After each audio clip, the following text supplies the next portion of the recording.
Hello, and welcome everyone. Happy Thursday, community. I hope everybody's having a fantastic day today. As always, we have another Thursday here. Always looking forward to these community events as they give us the opportunity to really discuss our crypto industry and get a broader idea and broader understanding of what it's all about. Often, we always think most of the time we limit the crypto industry just based on a token and coins, but it's so much bigger, it's so much larger, and it has so much that is still yet to come. We are still just seeing the tip of the iceberg. So it's an amazing time to be in the industry. And once more, I want to welcome all of you that are here today, that were able to make it. Welcome. I hope this session will be great. Looking forward to another great event today, as we have some quite a bit to uncover and discuss. I hope your week has been great so far, and we are at day 87. This is just an incredible number, and it's an incredible accomplishment. And as we'll see at the end, as we wrap up this session, we'll get into more details as far as what the power of community, the importance of community, the impact a community has. We'll discuss that as we'll wrap up the session today, and as we'll be engaging in our Twitter event, retweet event, day 87. We only have 3 days left, and this is just an amazing accomplishment that would not have been possible without everybody's participation and everybody's involvement. This just shows maturity. It shows solidarity, a strong community, and this is what it's all about. So with that said, let's get this going. Let me come to you, community, check with you, see who is here, ensure that you're recognized, you're appreciated, and then we get right to the topic today. And of course, it's a dialogue, so you can feel free to always ask questions, put the questions out there. We'll follow through with them. By the end, as we're closing, we'll go through the questions as we are doing the retweets. So we'll do multitasking. With that said, community, let me come to you once more. Happy Thursday to you all. I hope your week has been great so far, and I hope you and yours are in good health and good spirits. And today we're going to tackle the topic, future of cryptocurrency. It's a very important topic, as we hear a lot of news that we'll touch on that has been going on today. Before we get to the main event, we'll touch on some current events, some latest news that is all over the place right now, and just give some input, give some clarity on it, and then we'll move from there. With that said, community, let me come to you. Let me encourage you. Let me acknowledge you here and see who is here, who was able to make it. Great brother Theo is here. Greetings, my great brother Steve, dearest great Queen Mama Wino, and my awesome Boron family. I pray that you and yours are well. Excited to dive into this topic with our master professor. Let's go. Always a pleasure having you in the community, my great brother Theo. It's always a pleasure seeing you around. We appreciate your efforts, your commitment, and also for being a major part, a major force behind a day 87 so far. Great brother Demo here as well. Great day to you, my brother Steve, and community. If you can use the technology efficiently, the possibilities are endless. Beautifully said, on point. This is exactly the case, and this is exactly what people underestimate. You know, people really limit cryptocurrency to just tokens and coins, you know, and just daily trends, but it's so much deeper. And there's so much use case to it that we have not even yet experienced. We are still at the very early stages, literally. And it's beautiful. Very, very true. Very, very true. If you can use the technology efficiently, the possibilities are literally endless. That's true. Queen Grace, Thank you very much, Queen Grace, for being part of this session today. It's always a pleasure seeing you in the community, on the Zoom, Twitter, on VCs. You're all over the place. Welcome, and you're very much appreciated, Queen Grace. Greetings to Mr. Steve and to our Mama Wino. It's another exciting time to learn and understand what the future lays in the crypto space. We appreciate and love you, Steve, for all that you put in us. Very much appreciated. Thank you for your warm and very encouraging words, Queen Grace. Thank you so much. We also love and appreciate you very much for all the efforts you put in, all the connections, all the inputs, and that you and your team are putting in. It's just amazing, Thank you as well. You're very much appreciated. And my great brother Thembi. Always a pleasure seeing you, brother Thembi. Always on the VCs as well. Leading the leading the challenge. You took it personal, and this is just very much appreciated. On behalf of the community, of course, we appreciate you and you that have been also taking charge, taking the lead, along with my brother Dave, of course, Queen Val as well, and everybody else that was so consistent in brother Crypto Rise, of course, also for the banners and making all this a success, and then the rest of us engaging and interacting with the tweets. Like we said, it takes all of us to make this a success. It's not a one woman or one man show. It takes every one of us. So very much appreciated, my brother Thembi, for all the efforts you put in, for your leadership, for your guidance. Very much appreciated. Greetings to all, he says. A huge appreciation to our devs for the wonderful, amazing ecosystem. Looking forward to today's session. Thank you very much, brother Thembi. Very well said. My great brother Glenn is here as well. Hello, Buran family, he says. Queen Nancy is here. Hello, Steve and Buran family. We are waiting patiently to hear some knowledge from our dev. Thank you for your dedication and hard work. Let's go, BRL. Thank you so much, Queen Nancy. You're very much appreciated for also your consistency, your leadership. You're always showing up, always present, participating in these community events. Your positive energy is contagious. Thank you so much for all the participation and efforts. And here he is, the one and only, my brother Crypto Riser. Always a pleasure seeing you around on the VCs, on every single community event. You show up consistently. It's just great to see such a wonderful community, showing up, being present, engaged. This is wonderful.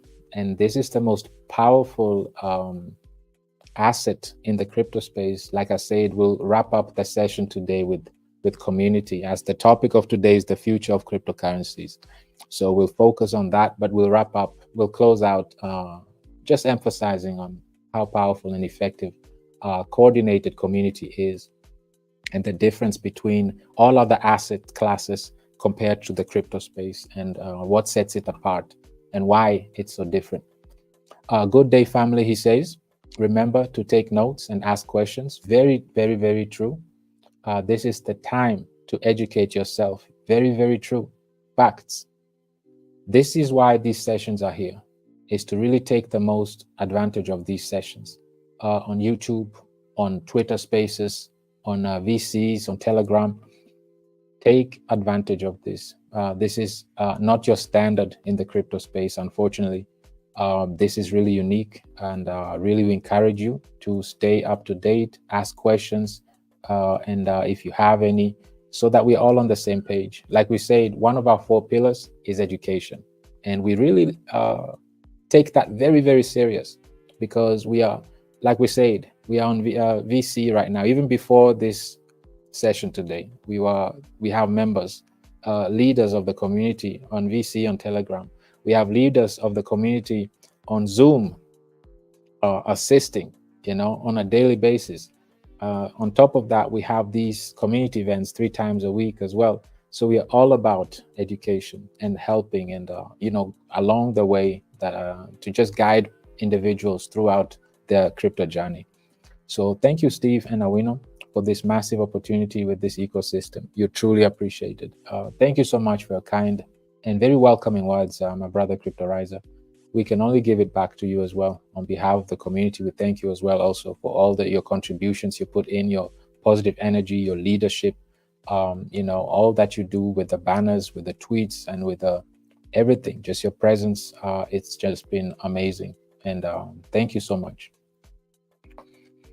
We have Queen Val here as well.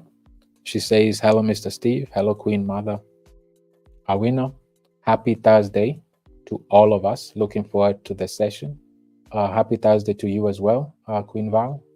You also, thank you so much for all the efforts you put in, your contributions on the Zooms, on the VCs as well, answering questions when they're asked on VCs or Twitter Spaces. And it's just great to see all the queens, taking charge and participating. Earlier today, we were discussing with Mom, and we're talking about how the bull run ecosystem is dominated by the queens, and we are we are the ecosystem with the most queens in the space, and this is such a privilege. This is something very beautiful, and we appreciate you all, queens, all of you, very, very much. And here we have to all our new members, you can join our community bull run token. As you see, here is the website. We have the Telegram groups here as well. Thank you, Queen Val, for displaying this. We have the same this for bull run. We have the same for Survivor as well. So please feel free to be part of this. Check the websites, join the Telegram groups, follow us on Twitter. Same for Killer Whale as well. These are the 3 community tokens. Thank you very much, Queen Val. Queen Lati, you're very much appreciated, Queen Lati. We see you all over the place as well on the VCs, on every community event you take place. You're very much appreciated also for your leadership, your presence, your positive energy. Very much appreciated, Queen Lati. Hello, family, she says. Thank you for another day. Warm greetings to the family and big up to our Queen Mother and our brother Steve, who is always ready to unpack the technicalities of crypto. Beautifully said. Thank you so much, Queen Lati, for always participating and always engaging, and your leadership and support. Very much appreciated. And Queen Martha as well.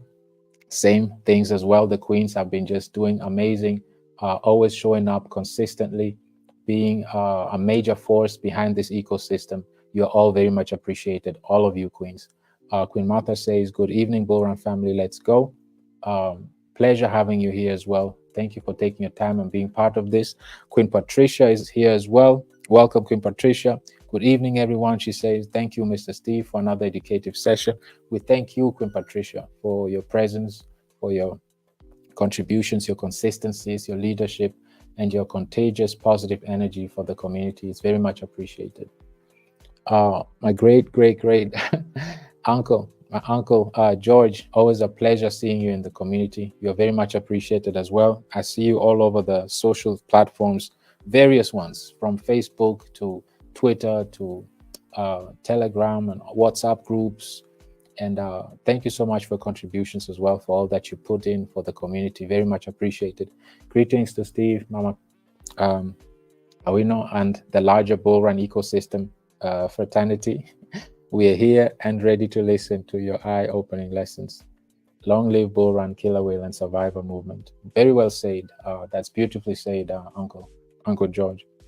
And you're very much appreciated for your presence. Queen Patricia is here as well. Again, please, Steve, what is issue with Binance and Uniswap by the SEC? Great points. These are the first points that we're going to discuss. Read something about investigations on the two. Hope I am not overreading. No, exactly. I have this lined up for us today before we get to the main event. We'll touch base on these as well. Great points, Queen Patricia. Great points. Here's the Queen Mother Winner herself. Greetings, Bull Runners. Another exciting Thursday, family. Looking forward to this session. Steve, thanks for your tireless efforts and commitment to educating and inspiring us. We appreciate you. We appreciate you as well, our Queen Mother Winner.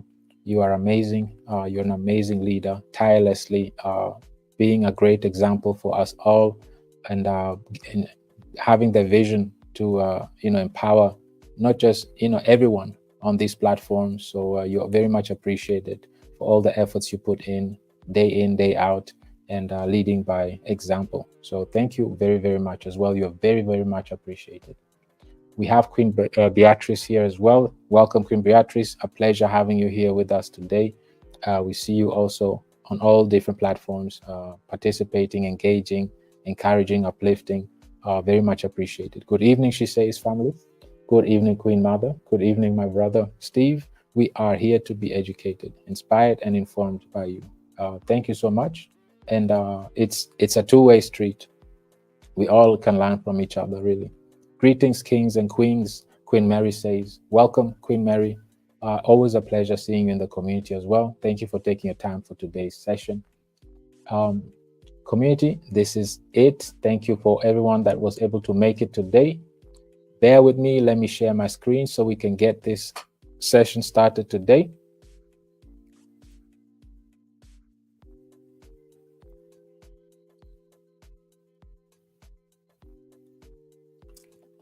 As always, it's always good to just have a quick glance at what's going on.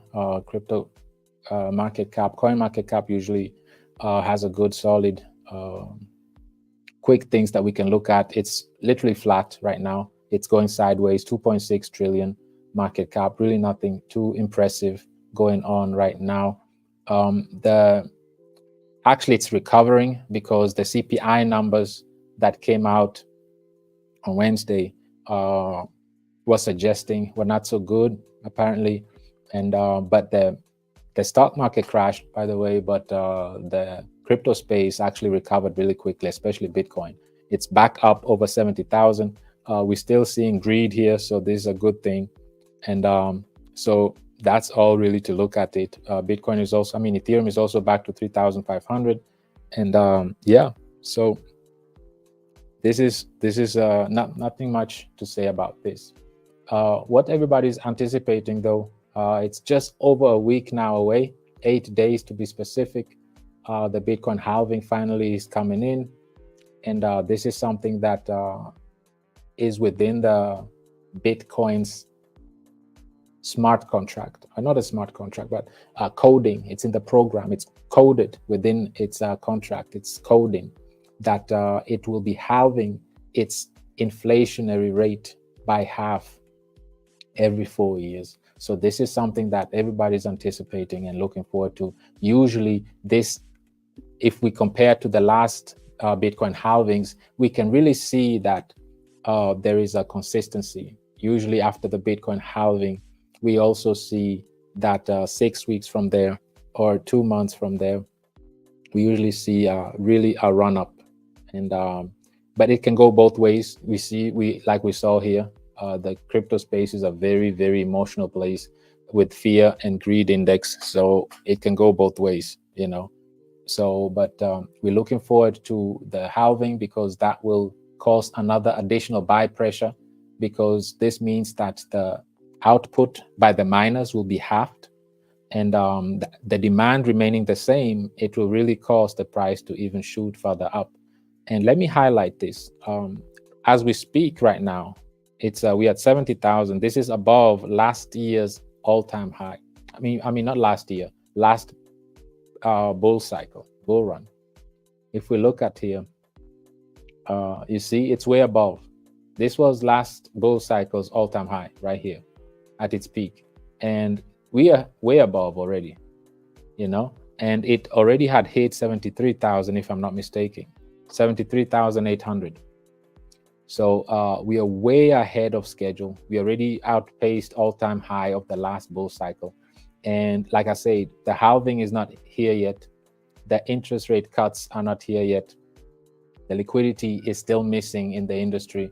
That's about to also get flooded. So we still have so many more catalysts ahead of us. And we already surpassed all-time high of the last bull cycle. This is impressive. Something like this has not been done before, ever. The last 3 times was never like this. So this is new. With that said, community, let's get to the topics. Let's remember what Queen Patricia asked in regards to especially Uniswap. Binance is old news, by the way. Binance has been in the headlines and has been also sued by the SEC. And the former CEO and still founder, CZ, he's still in the US. Later this month, he's supposed to, actually by the end of the month, he's supposed to also get his sentence, and we'll see how that goes. But that's old news. They replaced him now with another CEO that is actually one of the members of the like the World Economic Forum. So he's a compliance expert, and he's going to clean out Binance very, very well. And also, what I want to highlight is, keep in mind, and this is the topic of today, the future is cryptocurrency, and I just noticed something here.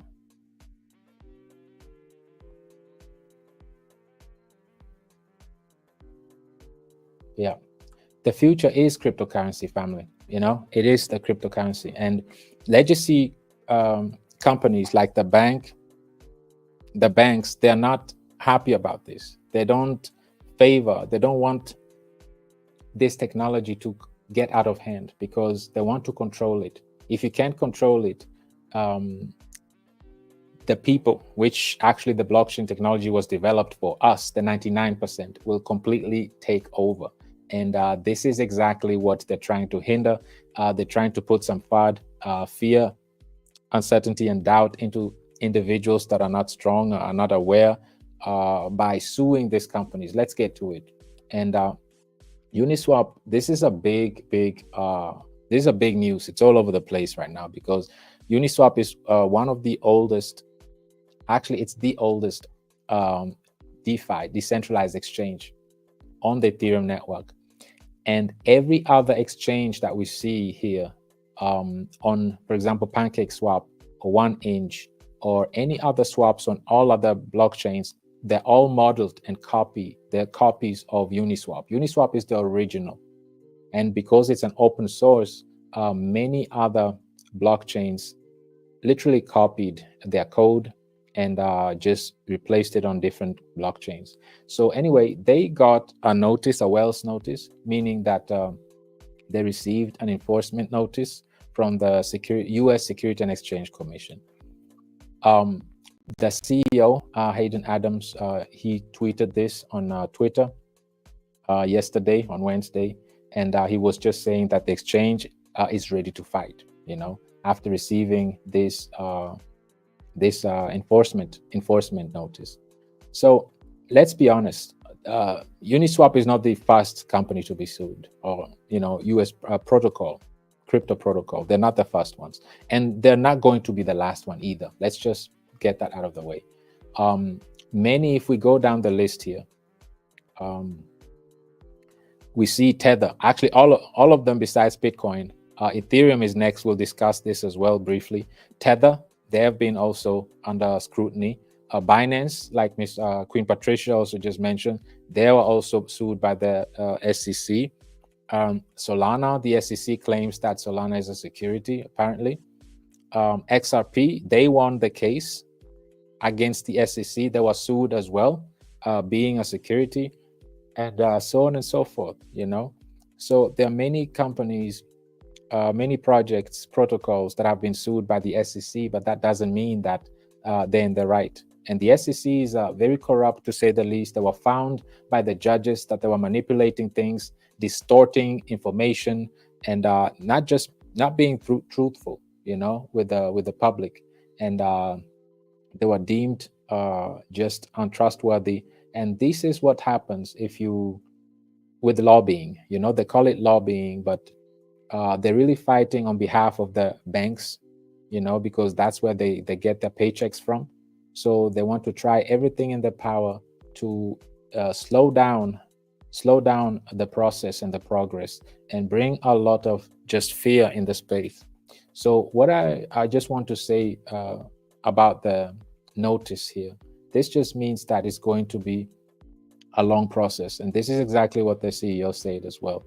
Of course, because of this news, it dropped drastically by 9.5%. Even if we look at it now, it really dropped the most out of everyone.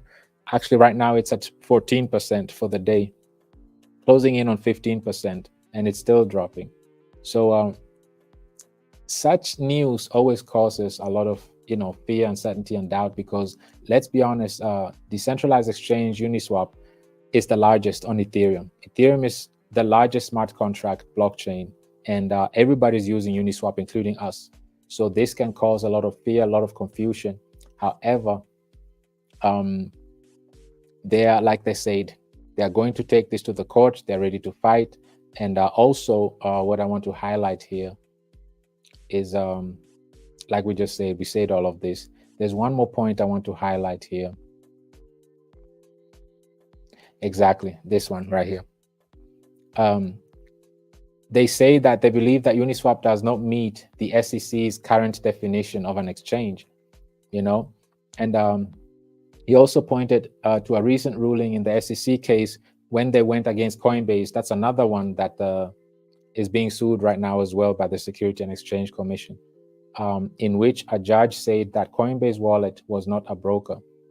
As a good sign for Uniswap's ability to beat the SEC on the same charges, the judge ruled that the SEC's other allegations against Coinbase could not move forward. So, and the good thing with Uniswap, first of all, it's decentralized. And the only way to access Uniswap is through exactly what this was saying, through wallets, either through your Trust wallet, through your MetaMask wallet. You have to use, that's the only way you can access Uniswap. And there was a case against Coinbase, and the judges, like this article just said, was already ruled that the wallets are not brokers.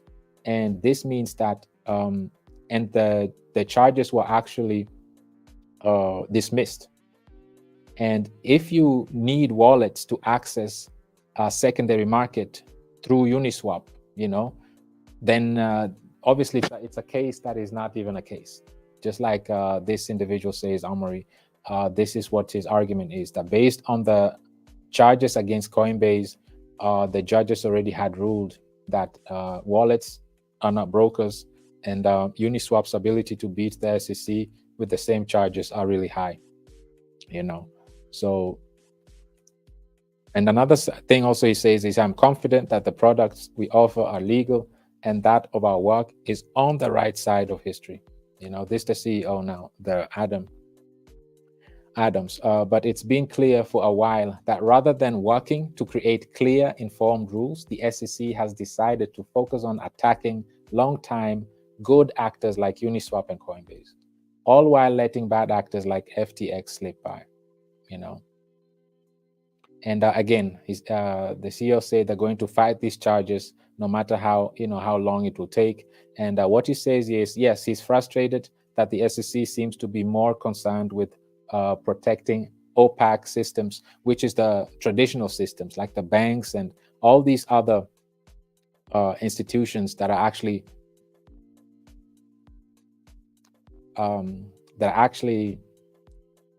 bribery is the right word, but they call it lobbying. In the US it's lobbying, but we all know what that means. So if you have deep pockets and you can lobby the politicians, then the law will go your way. But if you're decentralized, you're actually helping people. It's just incredible what's going on right now in the crypto space.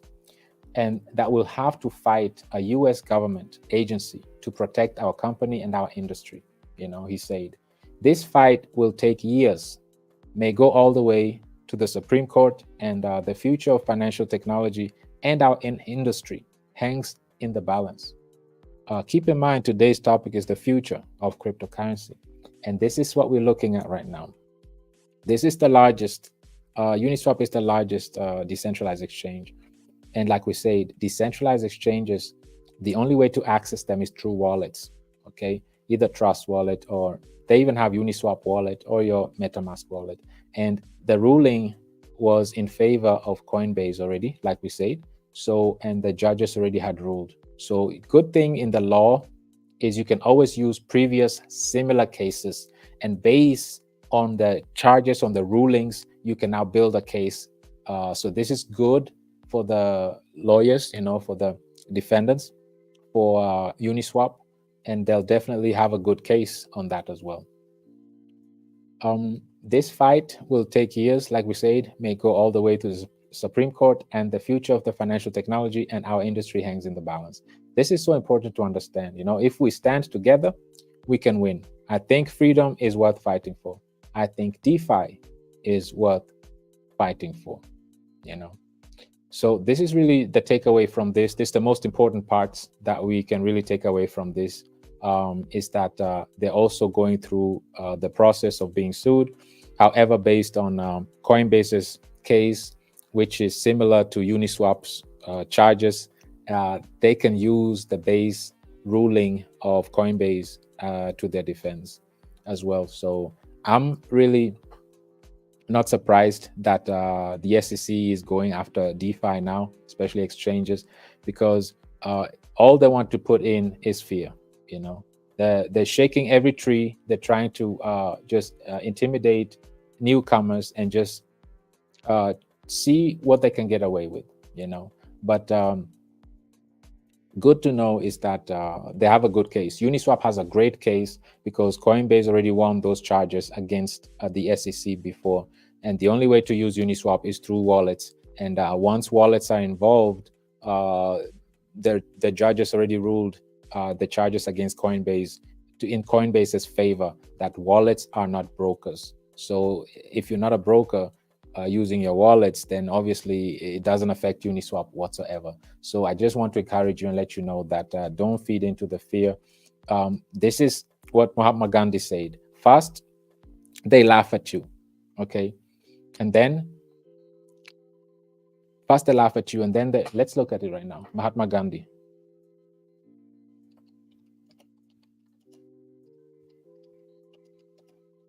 Let's look at it. It's a very good saying.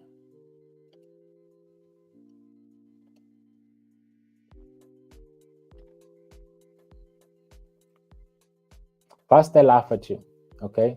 And then they ignore you, and then they fight you, and then you win. So first they want to laugh,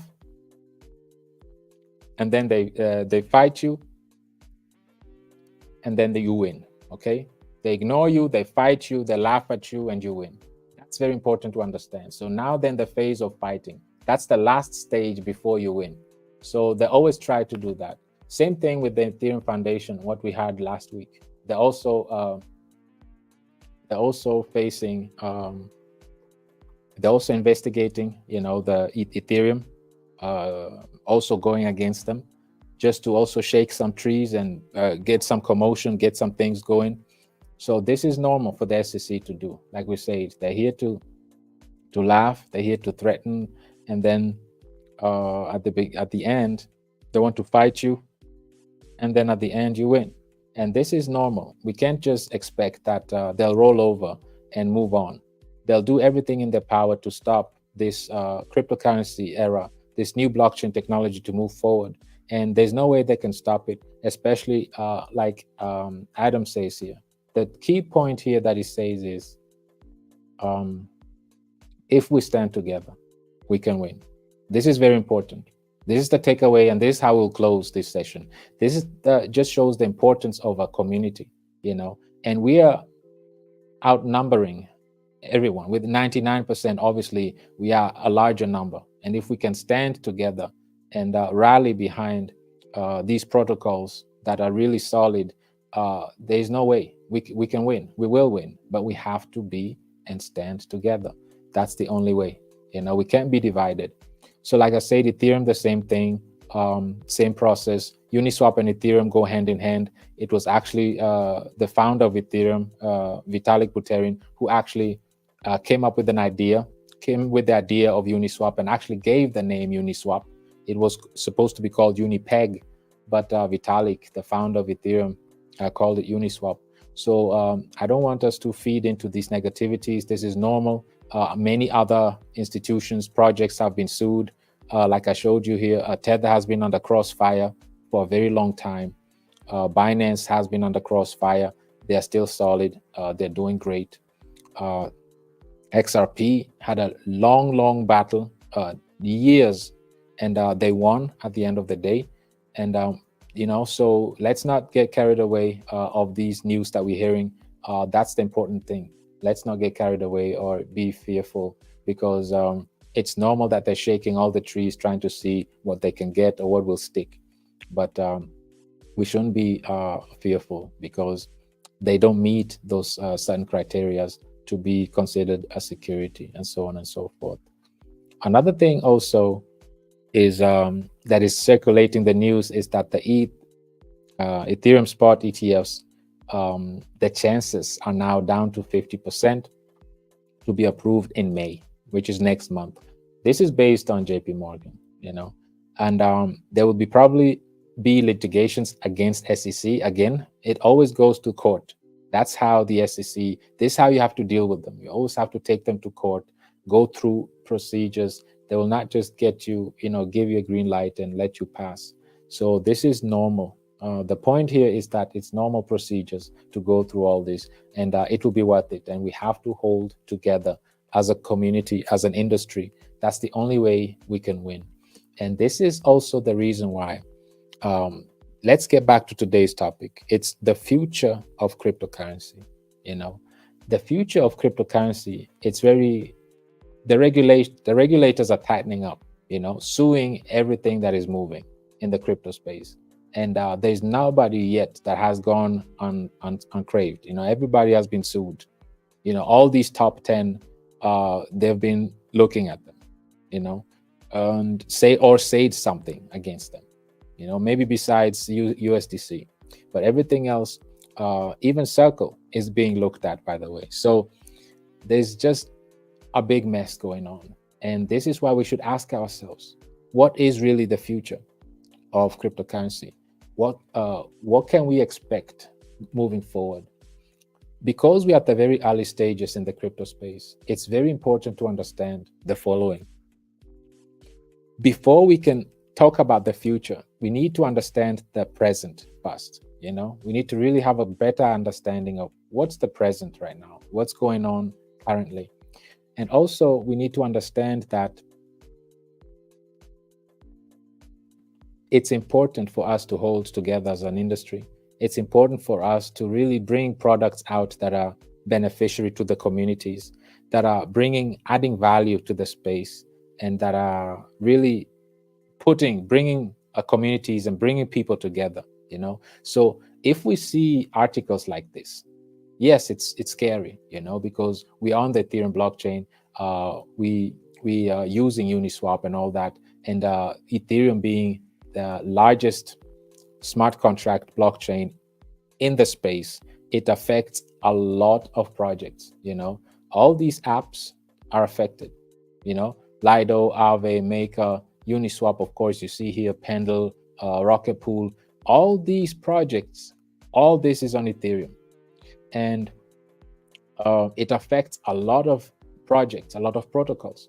So if we read articles like this, it should be a wake-up call for us to really take things serious, And what I mean with that is understand that while they're suing all these different blockchain protocols, what are they doing? They keep accumulating liquidity. This is ETFs, right? The ETFs is still rosy. They're busy accumulating. With I mean, let's look at them. Grayscale, BlackRock, of course, Fidelity, and ARK Invest, Bitwise, and all of them. They're all busy accumulating and liquidity, okay? And increasing their holdings, Bitcoin holdings. And also at the same time, now currently the cumulative volume has hit over 204 billion. How amazing is that? A volume of 200 cumulative volume. And if we look at Bitcoin here, first of all, the liquidity is at still 1.3 billion, where the institutions have over 71 billion.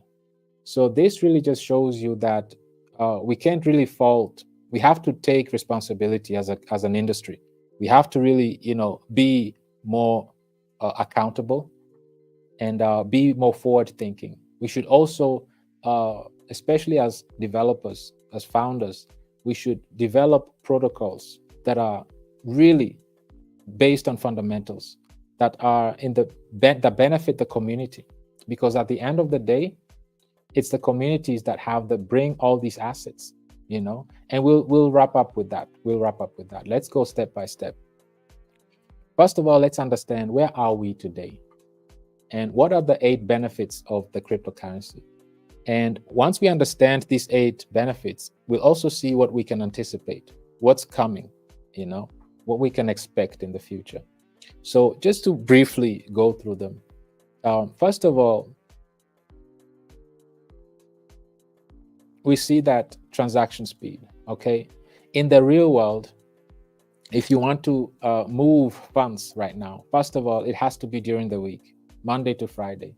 Like yesterday in some countries, it was a holiday. So banks were closed, businesses were closed, grocery stores were closed. So you couldn't transact anything. You couldn't send money. You couldn't buy groceries, basic things you couldn't do, because that's just how it operates, But with the cryptocurrency now, you don't have to be limited to business hours or business days or holidays, and you're limited. And everything you can settle things with it so quickly, And it takes 3 to 5 days for transactions to be settled if you use like financial institutions. And even wire transfers take up to 24 hours, and even stock trades take 3 days to settle. But the advantage of cryptocurrency transactions is they can be completed in a matter of minutes. So this is obviously something that is new for the traditional institutions. And this enables and opens more doors to more users globally, and that brings more businesses and encourages more liquidity into the markets, that you can trade from Monday to Sunday, from morning to evening, throughout holidays, any time of the week. This is different, and this is the beauty of the blockchain. So the speed of the transactions is important. It's not limited to business hours. It's not limited to holidays and all of that. This is definitely something very good. Transaction costs, same thing. Right now, if you do wire transfers domestically, it will cost you 25 to 30 days. On top of that, you'll have to wait 3 to 5 days to go through. Of course, right now, that's one of the things right now, even with Ethereum right now, the gas also really dropped dramatically. If you compare the fees right now compared to last bull cycle, it's incredible. It was in the close to even 1,000 at its peak. So it was really horrible. But now, since they changed and the upgrade happened, and it's much, much lower. And the good thing with the costs also, the other things that come with it is accessibility, so, and security. Like we know right now, Solana has been down for close to a week now. It's been over congested, and yes, it's cheaper. Yes, it's faster. However, it's not reliable. It just stops every now and then, and as we speak, it's over congested. So accessibility and security is important. If you want anything reliable, if you have like a lending platform, if you have like something of significance, and this is why Ethereum blockchain is such in high demand, and this is why you see the most rigid projects are on Ethereum, because you need to be reliable. Like if you want to swap, you can't be imagine now all the congestion going on Solana. It's been down, and they scheduled it now for the 15th to be done by the 15th, so they're working on it. And this is why it's important to really understand and the value that something brings along with it. Yes, it might be costlier than others. However, we don't have any downtime, and we don't have to worry about the security as well, or accessibility to it as well, and this is very important. Of course, in general speaking, all you need is a computer or a smartphone with an internet connection and a wallet. That's it. You don't have to go through KYCs, put in your government ID, go through your credit checks, and put in all your ID verifications, do background and credit checks. All of those extra things, it's not important. On the blockchain, within the crypto space, all you need is your smartphone, internet connection, and your wallet. That's it. And you can participate, and that's the beautiful thing. Now you can participate and join Uniswap, and then you can do that.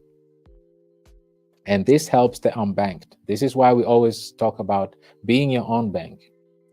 Literally, the unbanked can now be their own bank, and they don't have to go through all the centralized authorities, all of those limitations that they limit you, because many fail credit check. If your credit check is low, or if your background is something is wrong, now you can't be banked. You have no access to financial instruments, and this is exactly what blockchain technology is all about. It enables everyone, everywhere, to have access to banking.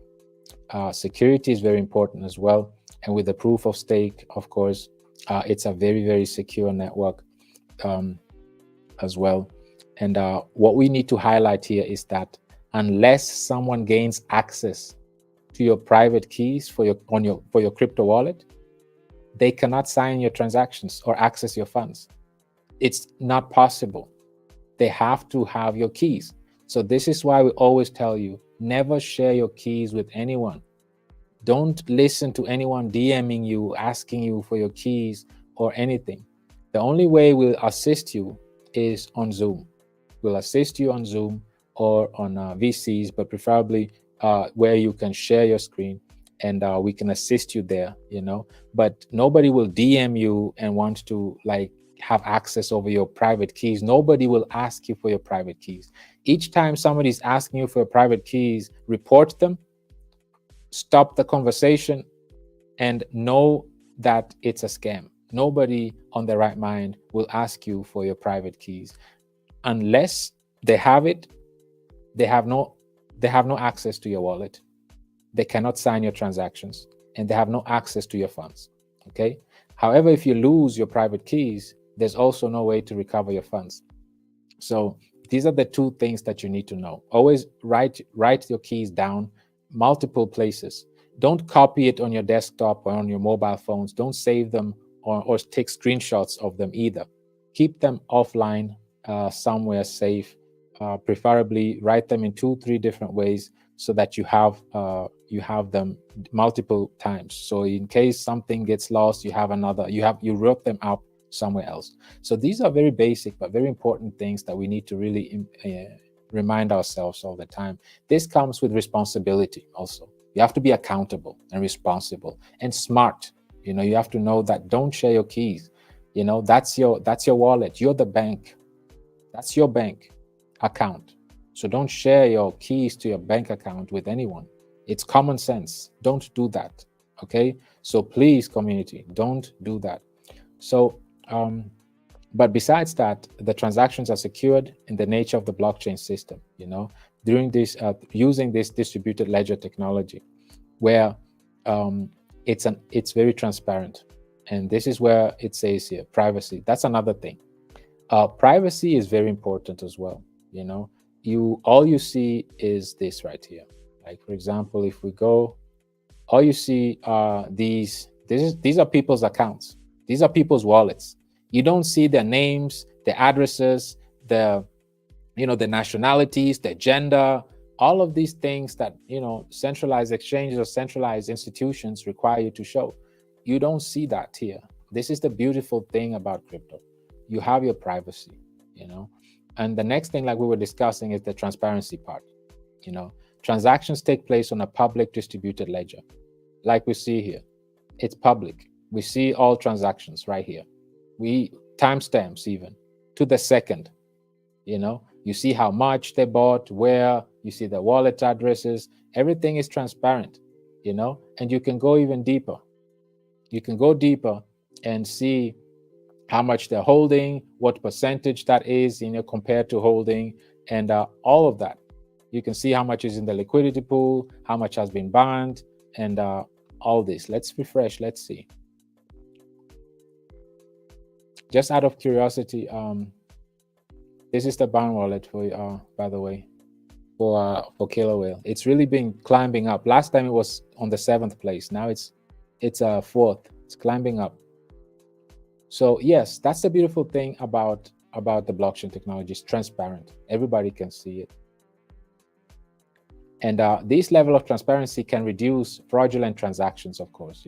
Someone can prove that they sent money and that it was received, or they can prove that they have the funds available for transactions.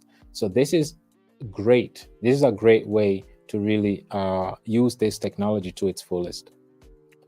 Diversification. Well, diversification and inflation protection. These two will bring us to the next topic. But yes, of course, you can diversify your portfolio if you're into real estate, if you're into gold, commodities, if you're into treasury bills, or whatever it may be, you can diversify into the crypto space as well. And all of this, the beautiful thing is it's an inflation protection. Even in the last session, we discussed this. Well, what do you mean it's an inflation protection? What does this mean? Remember how we said that cryptocurrency as an asset class, it's outpacing all other asset classes, okay? And Bitcoin alone, last year, 2023, it had like 155%.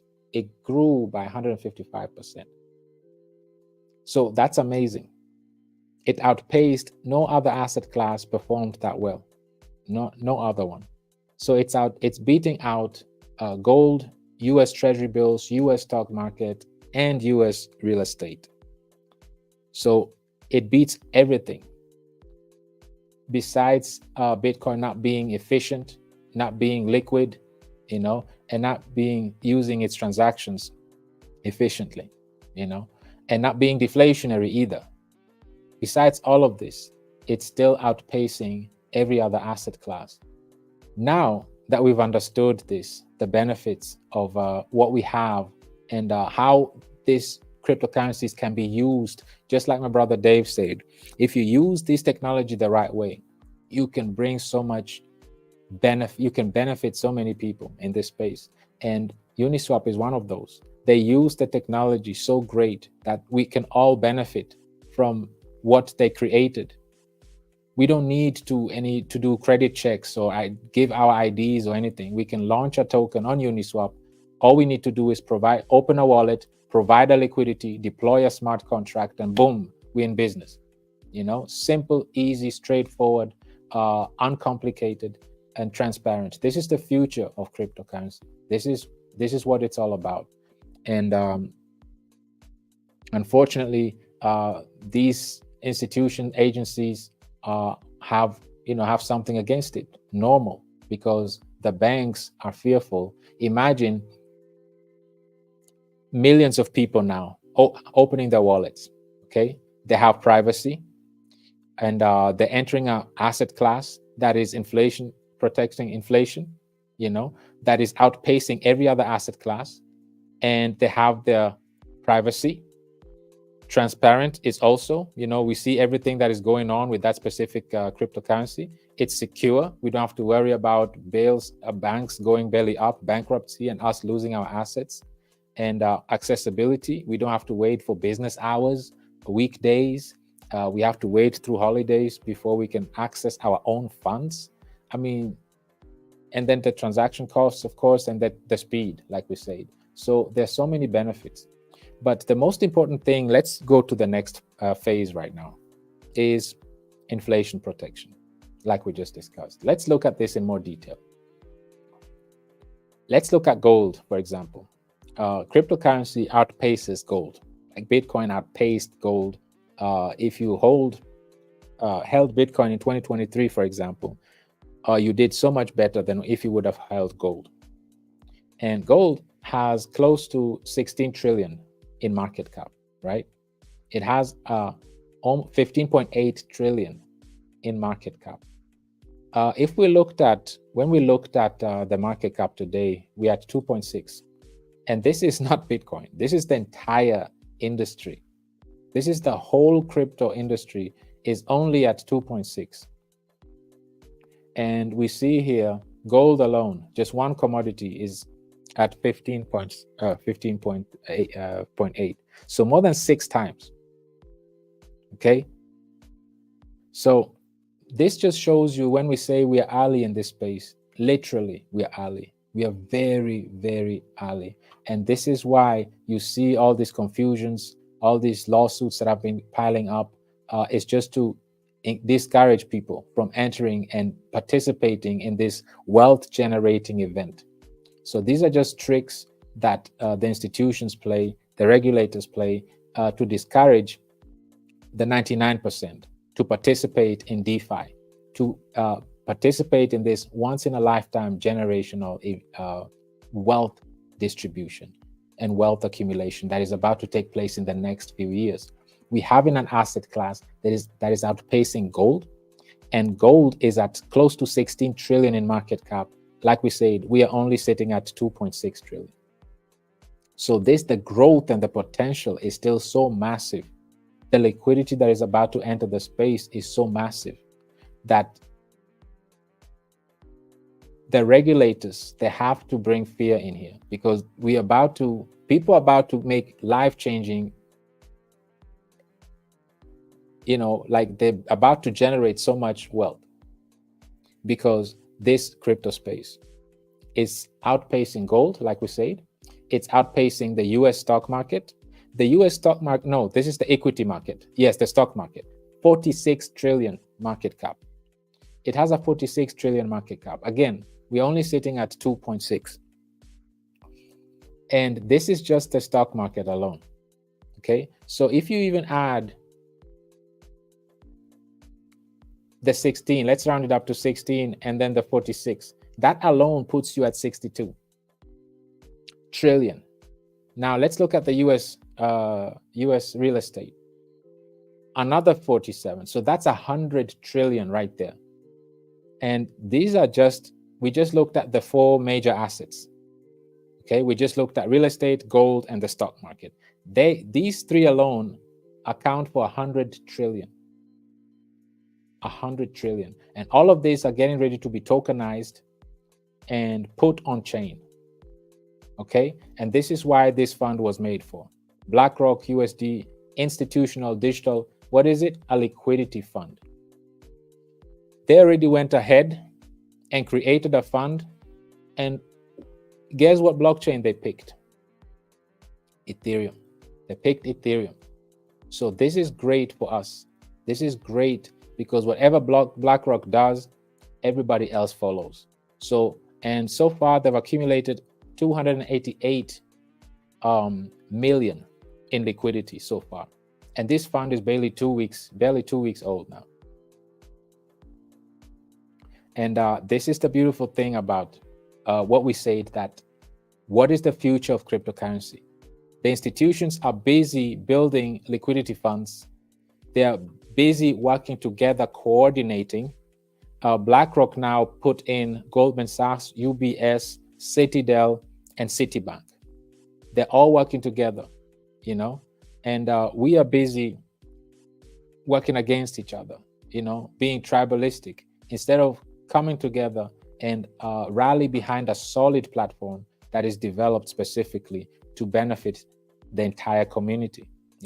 So we need to really shift our thoughts, our mindset, and really start working together, just like Adam said here, the CEO of Uniswap. That's the only way we'll win. That's the only way. If we stand together, we can win. And it is DeFi is worth fighting for. Definitely. We just saw why. We just saw the benefits alone is worth it. So again, we have an asset class that is emerging. It's a brand new asset class. It's at its infancy yet, but it's already outpacing an asset class that is at 16 trillion. Another one is at 46 trillion. And then we have one at 47 trillion. So these are very mature asset classes, but they are being outpaced by a very young and up-and-coming asset class that only has a cumulative market cap of 2.6 trillion. Community. Again, the topic of today is future of cryptocurrency. The future is unbelievably bright. These three asset classes alone that the crypto industry is outpacing amount to 100 trillion. All of this, keep in mind, is about to enter the blockchain. Blockchain is the technology. This is why we say if we talk about cryptocurrency, we often limit it to just coins and tokens, but it's the technology. And all these commodities, like we saw in our last event, in our last community event, we showed you that gold is being traded already on the blockchain. Diamond is being traded on the blockchain. They're all tokenized already. We saw how the US stock market is getting ready to be tokenized and brought on the blockchain, and so is the real estate market as well. It will be more liquid, it will be more transparent. You'll be able to trade real estate 24/7, 365, any time of the day, any time of the week. And this is why this fund is created. By who? An institution, BlackRock. BlackRock is in the liquidity business. They are in the liquidity business. BlackRock is the largest asset manager in the world. And what they focus on, what they specialize in is this right here. We talk about this all day, every day. Liquidity. Don't trust, verify. Like we saw here. If you see here and you understand how liquidity works, those who are liquid make the rules. They're already almost catching up on Grayscale. Grayscale has a fund that has been around for the longest, for a very long time. And it took BlackRock just a few months to really catch up on them. And they're now only actually exactly 50,000 tokens, Bitcoin away. There's only a 50,000 Bitcoin difference between them. So eventually BlackRock is going to be the top Bitcoin holder just in a few months. And Grayscale Trust has been around for years. So this just shows you that BlackRock, if you focus on liquidity, you really dominate. And like we see here, once they gathered all the liquidity cumulatively, it's at over 71 billion in liquidity. And this reflects also the high volume that we see here. Like we always say, liquidity goes hand in hand with volume. Over 204 billion in volume and over 71 billion in liquidity. Now, just to put this in perspective, let's not believe this. Let's verify, right? Okay. This is an asset class that is 15 years old. And this just got approved in January, like exactly 3 months ago from today. It was approved on the 11th of January. And they started trading on the 12th. So today is April 11th. So it's exactly 3 months. It took them 3 months to have 71 billion, right? And to accumulate, to have a volume of over 200 billion. Now, here we have been around for 15 years, and we only have 1 billion. And we have 27 billion in volume though. So, it's decent, but it's almost 10 times the volume and it's 72 times the liquidity. And it took them 3 months to the day, 3 months. That's all it took. Because from day one, they focused on fundamentals.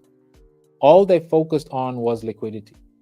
Do things right from the very beginning, and it won't take you long. But if you don't do things right from the very beginning, it will take you 100 years. You still won't fix the liquidity issue. You can be around 1,000 years. You still won't fix the liquidity issue because it's in the code, right? That's the beauty of the blockchain technology. It's a contract, right? It's a smart contract. You can't change it now. It's done. It's done now. So you have to pay attention that you do things the right way from the get-go. And if you do that, you acquire more liquidity, you generate more volume, and then you're the market leader, right? That's how you overtake and overthrow everyone. And this is why ETFs are more globally accepted than the real deal. This is really sad. They prefer something fake because it's liquid.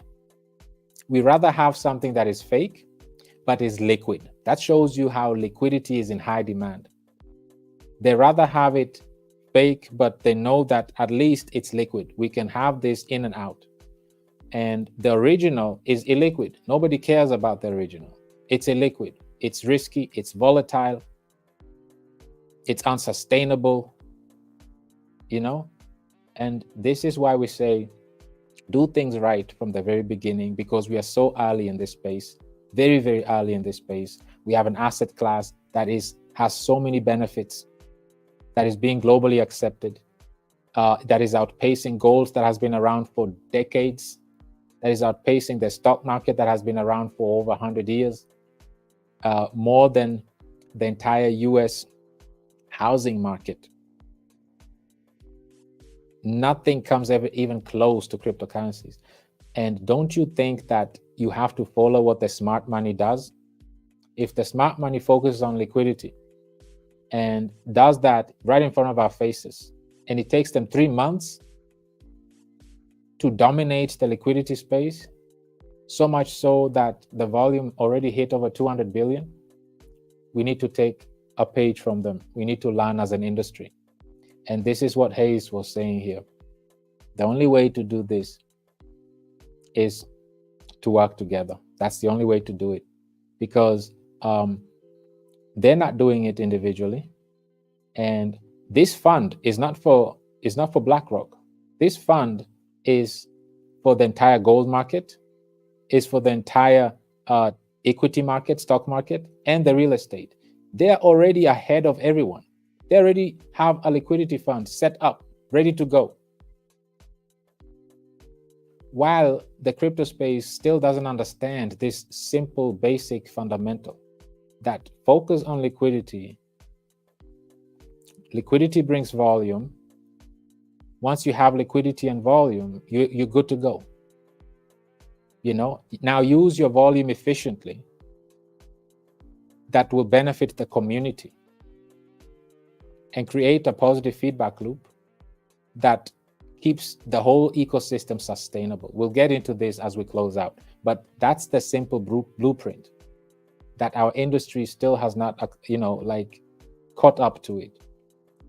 After 15 years, still not. Anyway, let's move on.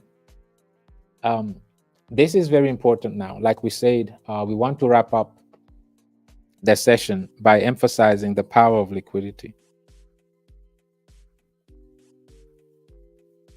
And the good thing about this is that we want to emphasize on the power of community. At the very beginning of the session, we discussed how we're on day 87. This is a major accomplishment, and it's only possible thanks to you, the community, and everybody's contribution. Keep this in mind. At the beginning of the year, we had a Twitter space, January 1st, 2024, and we discussed and highlighted how it's going to be 2024 and beyond is going to be the year of community tokens, right? And here we are. We're just the 4th month in, 4 months in the year, and we've been hearing nothing but, I don't like to call them meme coins. I like to call them community tokens. They've been, especially on Solana, they caused all the congestions on Solana. This meme coin frenzy, however, has been raising questions about crypto utility and reputation. And here we go again, back to the basics. These meme coins, or these community tokens, have been causing, they've been rising to multi-million-dollar market cap within just a few days. Let's look at some facts. So the Solana blockchain is currently outperforming rivals, Ethereum, Avalanche, Binance, in terms of network activity, growth, and adaptation. Why? All thanks to the meme coin frenzy, the community tokens that has taken crypto markets by storm. We say this on the first day of the year. 2024 is going to be a community token year and beyond, because communities play a major role and communities are the ones that really set the pace. So don't you think that once we understand that communities are the assets, most important assets within our ecosystem, don't you think that we're supposed to use the crypto technology, the blockchain technology, and develop a platform, an ecosystem that is customized to equip, enable, empower, and educate these same community members that are putting in all this effort to cause all this frenzy?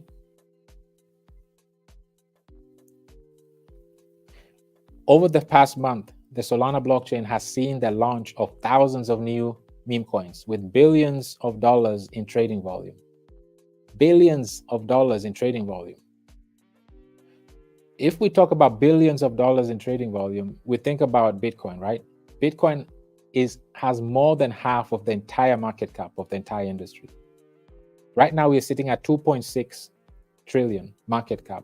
Bitcoin alone has 1.3, almost 1.4 trillion market cap, so more than half.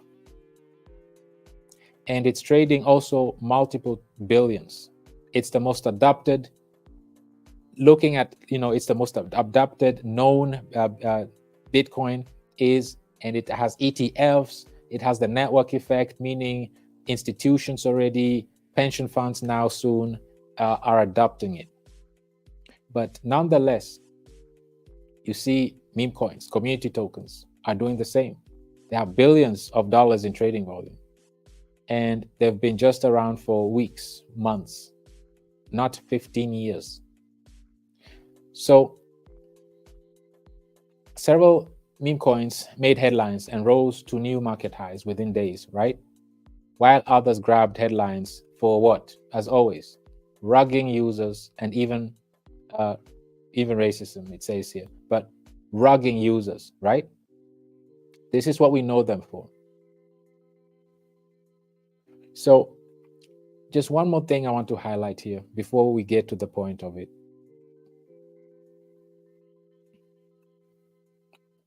Meme coins are not a new concept, okay? During the last bull run cycle, meme coins like Dogecoin, Shiba grabbed mainstream attention as their prices soared. But that was nothing compared to the current meme coin frenzy, which started on Solana and has now spread to several other chains, including Coinbase Layer 2's platform, Base, Binance Chain, and more. During the last bull cycle, meme coins grew to new highs over the extended period of time and were primarily fueled by a strong online community. Here we go again. Strong online community.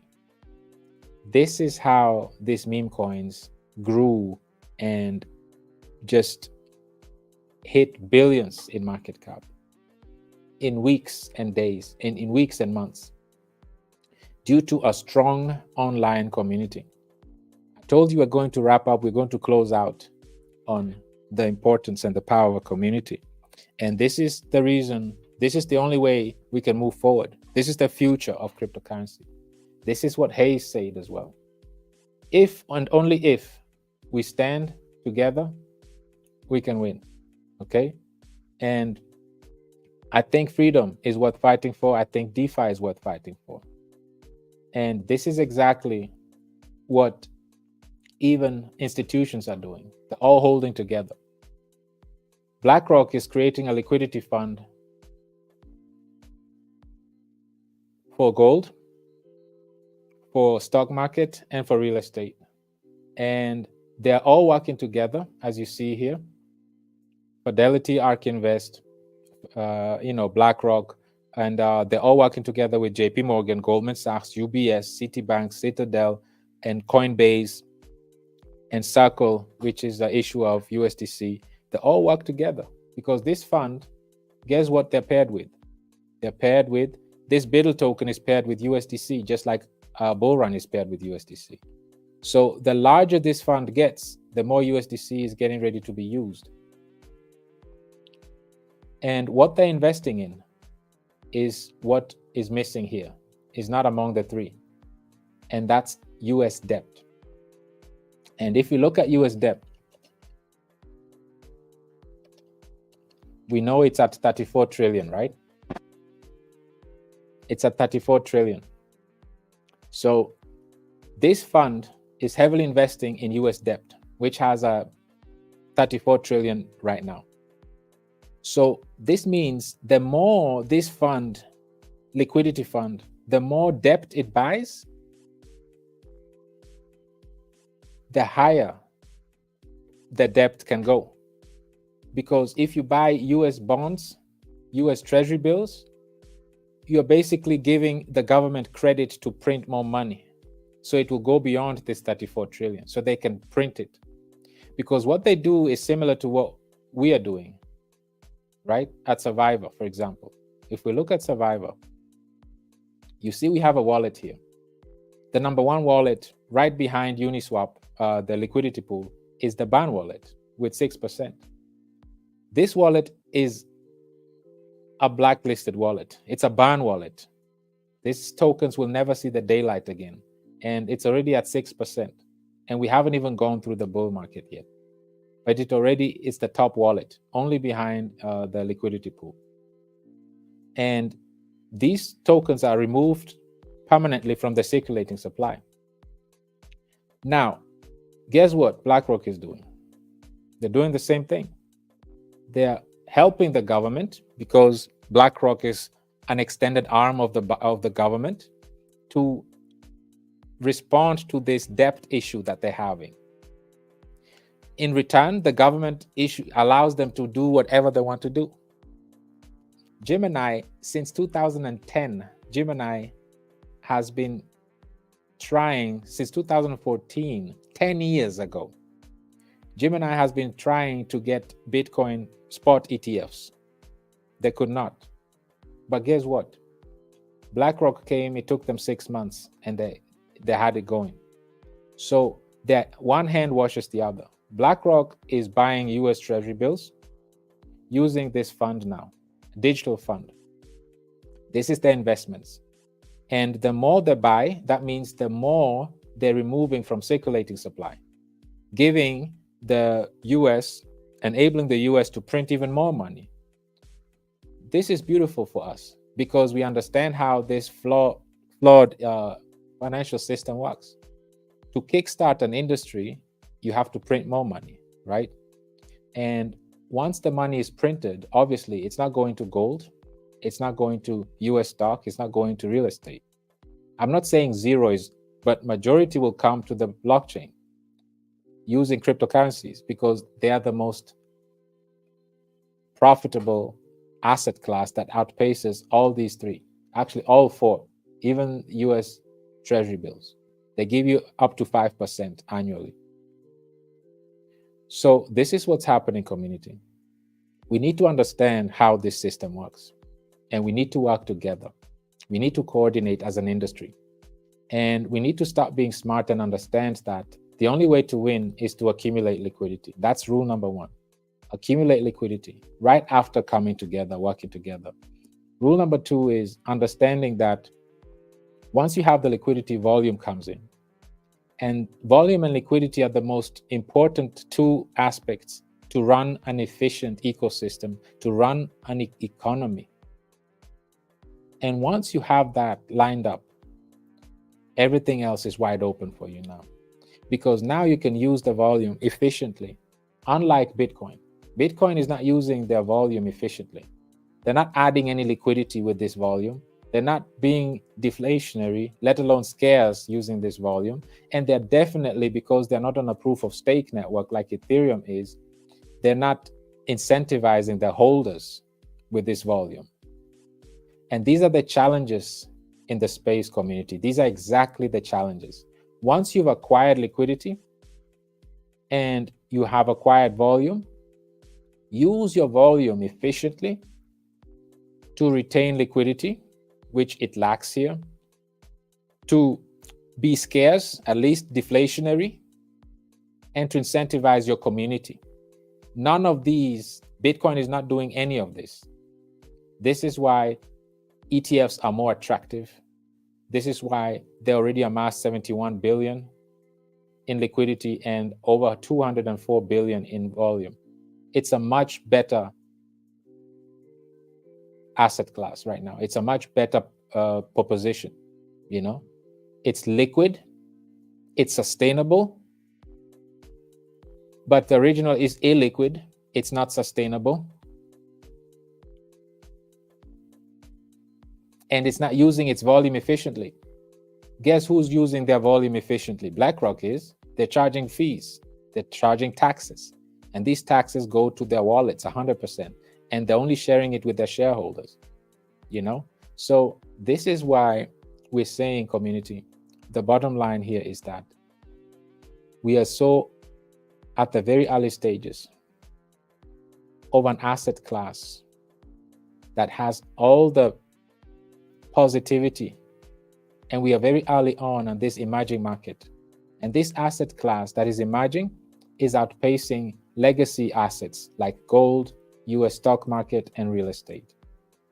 This real estate, US market, and gold, and now that we saw US Treasury also, US debt, together amount to over 140 trillion. Just these four asset classes alone. And these four asset classes are being outpaced by crypto space, by the crypto industry. And together, they amount to over 140 trillion in market cap. And like we said, we're only sitting at 206. So that means that's over 50x, almost 60x even. It's over 60x from here. So this market is getting ready to just explode.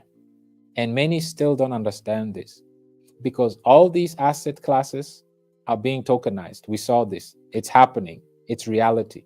All of this is being tokenized, including this US Treasury bills, because this is what this fund is all for. So this is not wishful thinking. This is not future. This is happening. It's on the blockchain. You can verify it. You can come here and see how much. They're investing in US Treasury bills, which is right now 34 trillion in debt. And they're helping the government to get hold of their debt issues. The more debt this fund buys, the more money the government can print. And because BlackRock is the owner of this fund, liquidity fund, whatever BlackRock wants, which is a green light to tokenize gold, green light to tokenize US Treasury stock market, and to tokenize the real estate, the government, with the elections coming on in November, they will get all the green lights, and they'll be managing all these assets and become even larger than they were before, because they're playing the liquidity game. They understand that these assets will need liquidity, so they went ahead and created a liquidity fund. They even label it liquidity fund. They even tell you right in your face, this is our liquidity fund, so that all these assets, we will manage them. We will provide the liquidity for them. And we already, like we did for Bitcoin already, right here. So why aren't we doing the same thing? Why is the industry not doing the same thing? Why is the industry not catching up and understanding the importance of liquidity? Because once this is cut off, and this is why they're attacking DeFi, because this is the only way left that liquidity is entering DeFi, entering the blockchain. They've already blocked Bitcoin. It's going through ETFs. That one is a tick. It's done deal. Now, next chapter, we have to stop these DeFi exchanges, and if we can stop them, liquidity can enter the blockchain. Now we closed all the doors. And this is what they're trying to do. And this is why they're taking it to court, and it will take a few years. This is why when we said, what's the future of crypto, especially in the next 5 years? If you're not in DeFi yet, and you're not part of a community that is actively retaining liquidity, focusing on liquidity,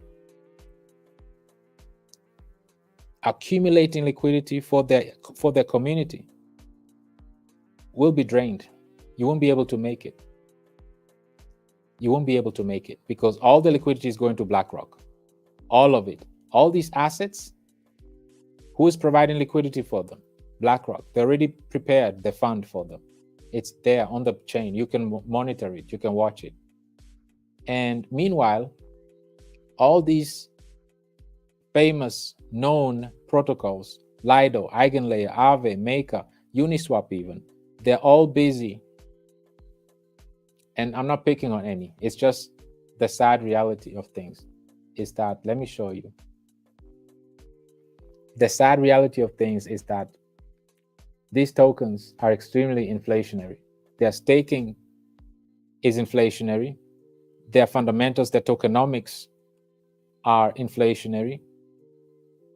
They're not retaining any liquidity. They're not deflationary, let alone scarce. And they're not accumulating like we are USDC distributions for their holders. So this is why, and our largest cryptocurrency is the same thing. They're not using their volume efficiently. They're not retaining liquidity. They're not deflationary, let alone scarce, but still they're outpacing all these asset classes. The only way out, community, is DeFi. This is our last hope. Bottom line. We need to come together as an industry and understand that the reason why they are attacking DeFi is liquidity. This is the only way left to bring liquidity into the blockchains. They already blocked the centralized exchanges. They are done. Through ETFs, they're done. They're bleeding centralized exchanges out. They won't be around for much longer. Now they're starting with DeFi. And this should wake us up and start building protocols or being part of ecosystems that are actively accumulating liquidity, because these will be the only ones left beyond the 5 years. And this is the perfect timing to be part of an ecosystem that is actively tackling all the challenges that we just discussed, actively. We discussed inflation. We are not just deflationary, we are scarce. We discussed liquidity, the importance of it. And we see our fund right here. This is it. You see our liquidity to market cap ratio. You see how we're retaining liquidity. And this is important. And this is for the 99%. But this, it tells you here. What is it for? Institution. This is not for you and me. This is only for institutions. And that's the difference. Many focus only on institutions. But here we have an ecosystem that is focusing on the 99%, focusing on equipping them, empowering them, enabling them, and telling you that this system is flawed. Let me show you this. We are so familiar with this chart right here, right? This is our reality right now. This is our reality. And this is the real world. But unfortunately, and what is frustrating is on the blockchain, it's our same reality. Look at these two charts, put them side by side. Don't they look alike? Look at this chart and then look at this chart. It's the same thing, inflation, unsustainability, and no incentives that are sustainable for the holders.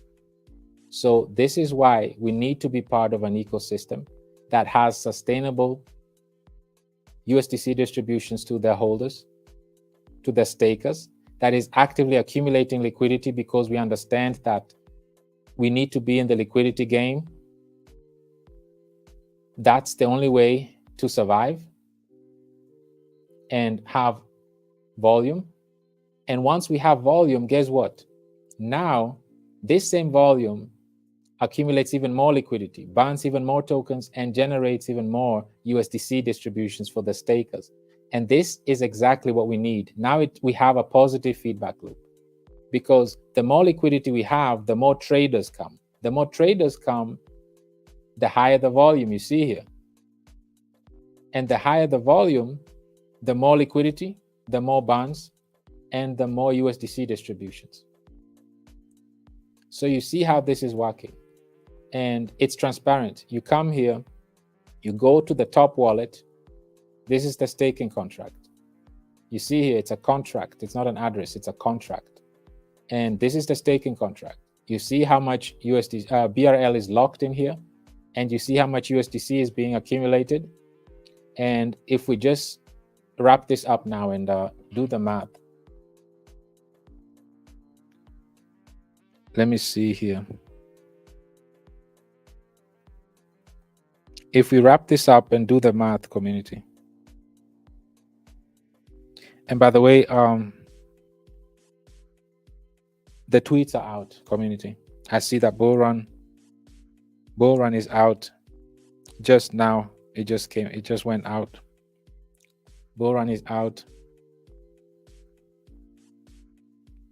So let's engage with the tweets as we speak, community. Yes, like I was saying, this is a smart contract that is accumulating USDC using the volume. So once you've accumulated liquidity, right? And this is what they're doing. Step one, liquidity. Accumulate liquidity. That's the first step.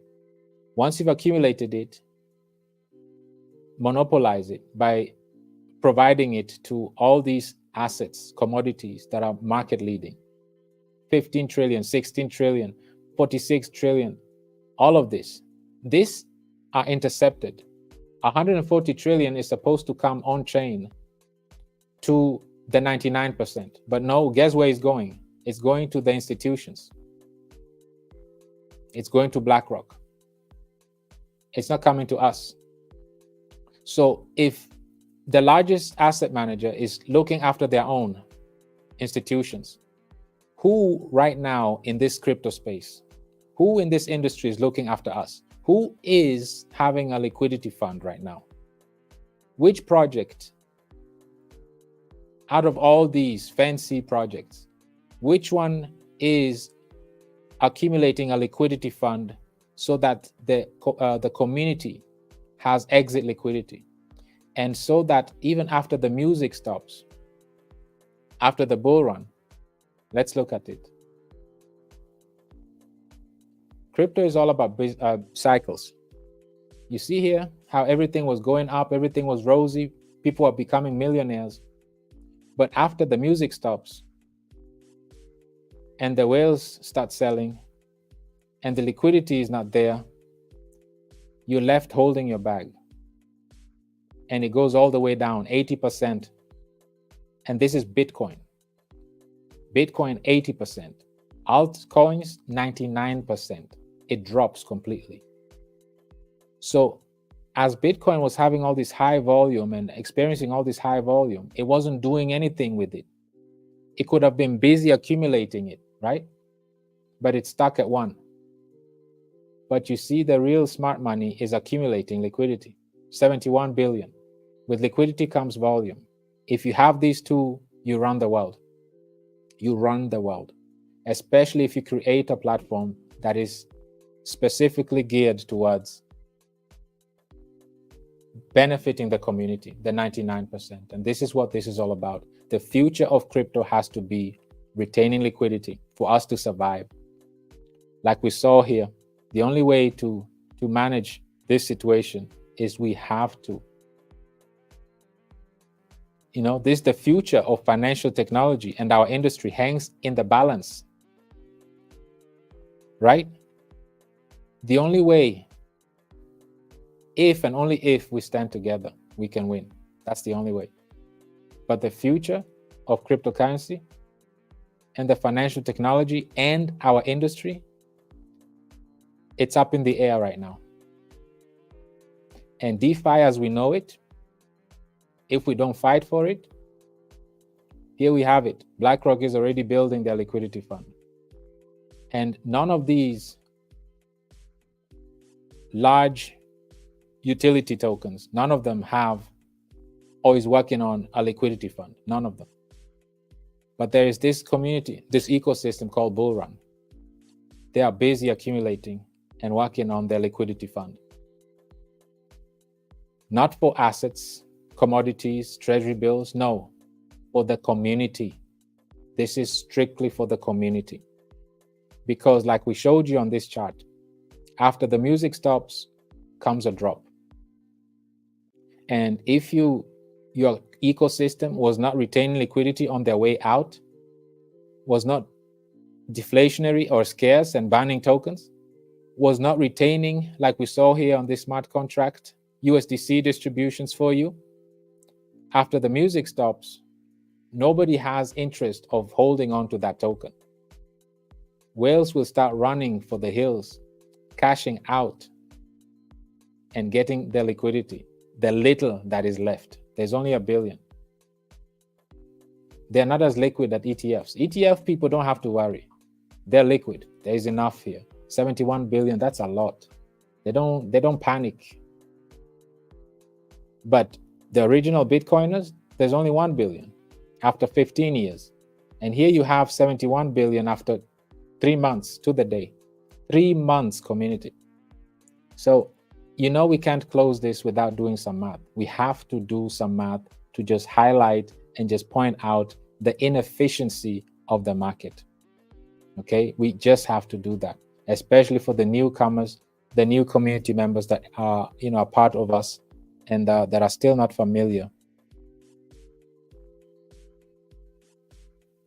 And this is very important. So community, killer whale, bull run, survivor, all of them are out right now. All of them are out. And this is why we stress on being a global, decentralized global community. This is what this is all about. Once we rally behind a project, a protocol, an ecosystem like ours, that is basically doing the same thing. It's creating a liquidity fund, but not for institutions, no, for the community. Accumulating for the community while being scarce. And keep in mind, our utility is we are a staking platform, just like these. Lido is a staking platform. Aave, you can stake Aave. Uniswap, you can stake Uniswap. These are all proof of stake applications that you can stake. But none of them is deflationary, let alone scarce. So we're the only staking platform that is scarce. And with the only staking platform that is not only scarce, but is retaining liquidity and understands how the game is played. Rule number 1, retain liquidity. 2, use your volume that comes with the liquidity efficiently by tying it directly to retaining more liquidity, burning more tokens, and accumulating USDC for the stakers. Now, if you do this, the traders win and the holders win. So if we come back here, this is not going to happen right here. This happens because there's no incentive. It's not a win-win for the holder. It's not a win-win for the staker, right? So it's everybody on their own. The one who sells fast wins, and there's less and less liquidity until it's back to where nobody else can take, or if it goes to zero altogether. So to avoid this, and because we learned from the last bull run, why don't projects accumulate liquidity on the way up using the volume and then generate all this volume that is coming? We saw all these asset classes that are entering the space. All this will bring a lot of money, will bring a lot of awareness to the blockchain ecosystem. Yes, everything will go to BlackRock, majority of it, because they have these for institutions. But retailers, they will want to look for a home, for a community, for a token where they can have similar advantages, opportunities, that is focusing on retaining liquidity for them while being scarce. And as you're staking your tokens, you're receiving sustainable USDC distributions. And during all of this, the transactions, which is the volume, is being efficiently used to accumulate even more liquidity, burn even more tokens, and get you even more USDC. So with everybody happy and content, we don't have to worry about this. Because now we're like BlackRock, right? People like, hey, there's 71 billion here. Why are we panicking? There's more liquidity than we can spend. So let's just keep holding and getting our USDC distributions. This is the whales talking. And the newcomers, which in the real world are exit liquidity, they don't have to worry about the whales within the bull run ecosystem selling on them, because whales are grateful for them trading, because the more they trade, the more USDC for the holders. And we don't have to fight over liquidity because our smart contract retains it automatically with every buy and sell. And we learn from the market, from the industry. This happens. You can predict this. These are business cycle. This is a boom cycle, 2 years. This is a bust cycle, 2 years, right? And then it happens all over again. Boom cycle. And after this boom, there'll be another bust cycle.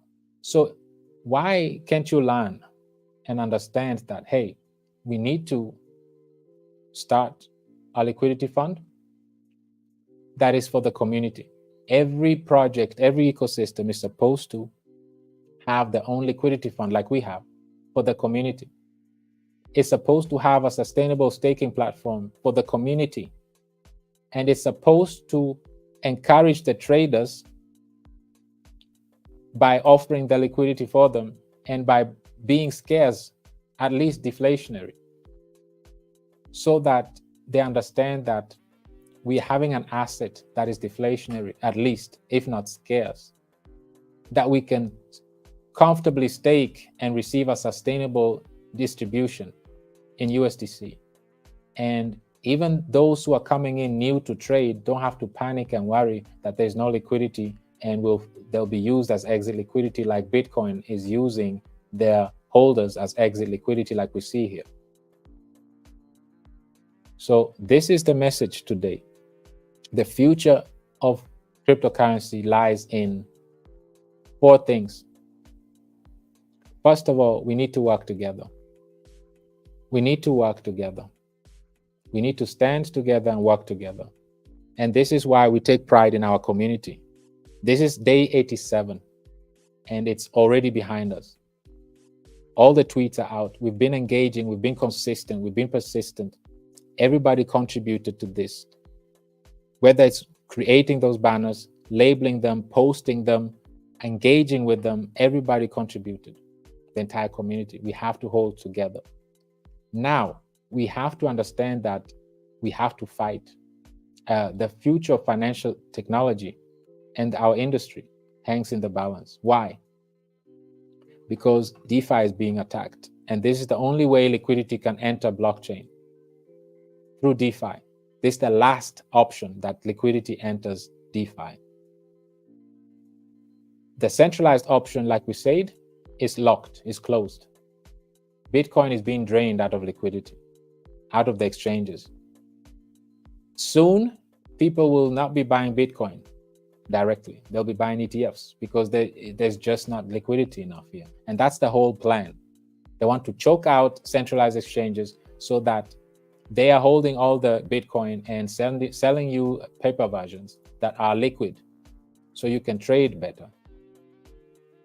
But like we just said, if you take that route, you lose on all of this. You lose on all of this. You lose on transaction speed. You lose on the cost. You lose on accessibility, right? Because now it's no more your crypto wallet, your MetaMask and your Trust wallet. It's no longer just needing your computer and smartphone and internet. Now it takes more. Now they're checking your background and your credit report, credit check. You get background check and credit check. You have to identify yourself, of course, and go through all of that. And also, no privacy, no transparency. We lose all of this if we don't take heed, if you don't learn, and if we don't work together as an industry. So community, that's the first thing. Second thing is we need to understand how the game is played.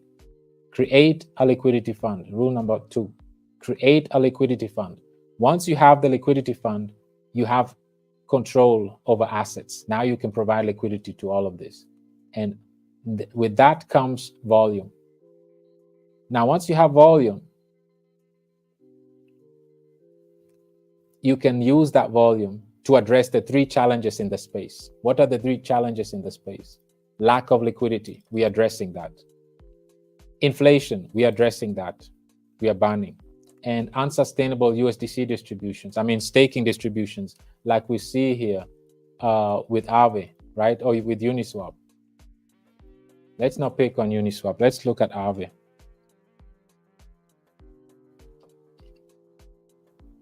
Let's look at Aave.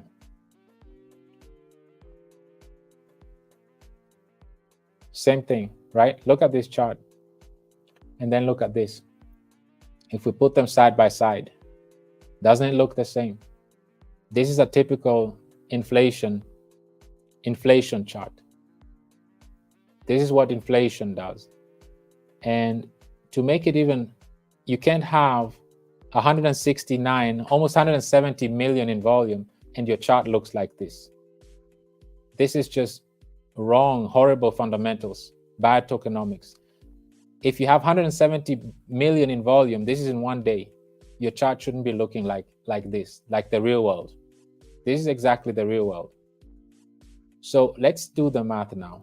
Let's just call it 100 million, okay? And let's look at what our ecosystem would be doing with 100 million. With 100 million community, and this is how we're closing out. We're closing out because all the tweets are out. We're making a point here. 100 million, right? And let's start with 1%. 1% of 100 million is 1 million. So what does this mean?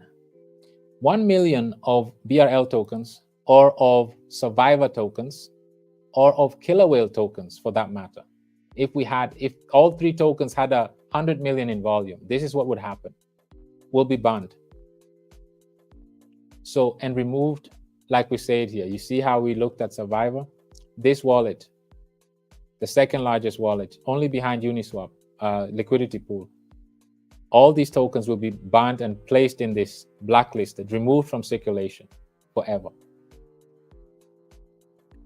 And this is what BlackRock is helping the government with. They're buying these bills, treasury bills, US debt. They're buying federal debts, and they're putting it, investing it, this fund. This is what this fund is all about. Helping the US with their debt issue. And many people still don't understand that BlackRock is the extended arm of the government, and they're helping the US out with this fund. And they'll have their way however they want. Nonetheless, this is what we're doing. So $1 million worth of banning will take place in one day. $1 million worth. Same thing with USDC distributions. Look at our smart contract. So instead of 800 USDC, this will be 1 million in one day. 1 million in USDC, just in one single day. So this is why we say, even if the music stops, community, because after the boom cycle, you see here again, this was during the bull market, and ever since it hits its peak, it's been just going one way, right? After the bull market comes the bear market. And even though you have 170 million in volume, it's not helping them. And this is the reason why. They're not banning. They're not deflationary, let alone scarce. And as you know, we started with 1 million, right? In total supply. And now you see us here, we are down to 971,000. So we are a staking platform that is scarce, that started with 1 million, now we're down to 971. This alone will cause the chart not to look like this. This looks like this because inflation, just like our monetary system, right? They keep printing more. The more they print, the further down it goes. And this is the same thing. The more staking distributions are being put out, the more it goes down. But because we have this banning mechanism that causes scarcity, we don't have to experience that, for one. But we took it further. We have a staking platform that puts away 59% of the supply. So, and this is the largest wallet. This is our number one. It's a smart contract too. This is the smart contract we're looking at, the staking contract. It puts away 59%. So besides scarcity, we're removing tokens also at the same time from circulation. Now, this is something that Bitcoin is not doing. Bitcoin just cuts its inflation rate in half, and that's enough for it to explode, to cause a bull cycle. And it does it every 4 years. But with us, this happens with every trade. Every single buy and sell, this supply shrinks. This supply shrinks, and with every buy and those who want to stake, this number keeps increasing. And now that we've calculated that $1 million goes to distribution to those who are staking, guess what?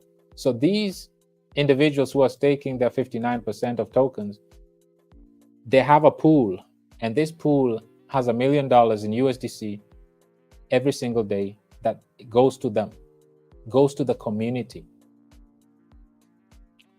Like we were saying, so when new traders come in, they don't have to worry about the ones that are holding the token selling on them. It's a win for the stakers and a win for the traders. Now, not only bans are happening and not only USDC distributions are being put out, what's happening also is, and to keep this in mind, let's stick with the banning. Imagine if we do the math now, $1 million right now. And right now, 1 BRL is at 63 cents. We don't even have that many. We don't even have that many. This is why it won't take us even, all we need is 30 days. 30 days of solid volume, and we're good to go. It's not even, we don't even have that many tokens. How much it will buy to us. This is how much we'll get if we would buy, if you have $1 million right now, but we can't do that anyway. You can't buy $1 million worth of bull run. You can only buy 5,000 bull run at a time. And this is exactly the reason why we did that. So now that we know that 1 million, we have to put it times 3. Now let's look at liquidity, because we're focusing on liquidity. So 3 million in liquidity in 1 day, based on the 100 million volume, right?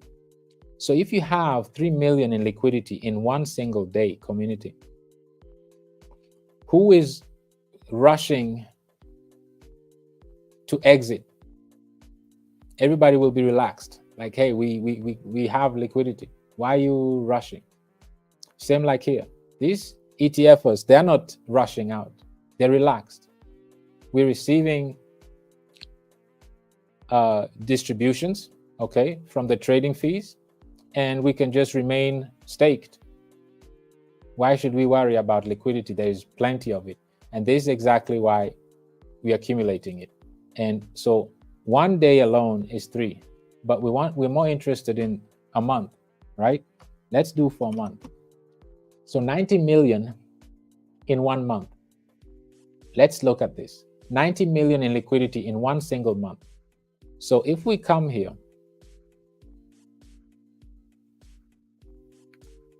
and we want to look at liquidity, right? If we want to look at liquidity and we look at, for example, let's look at the largest community token, Dogecoin, right? So let's look at Doge.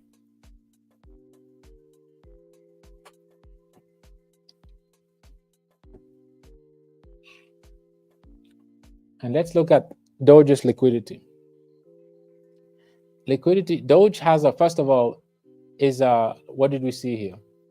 They're the 8th largest cryptocurrency in the world, and they're backed by Elon Musk and all these, so it's the 8th largest, and it's the 8th largest cryptocurrency, and it's the largest community token in the space. And market cap is at 27, closing in on 28 billion right now, right? But let's look at its liquidity. 92, 93 right now, 93 million in liquidity, right? 93 million in liquidity. And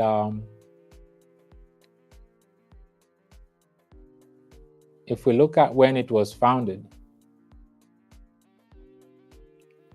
Dogecoin has been around since 2014. Okay, so 10 years. So it took Dogecoin 10 years to get to this 93 million in liquidity. And it took Elon Musk, right, also, and other influencers or major large individuals to get this done, right? But we just calculated that it will take us 30 days to have 90 million.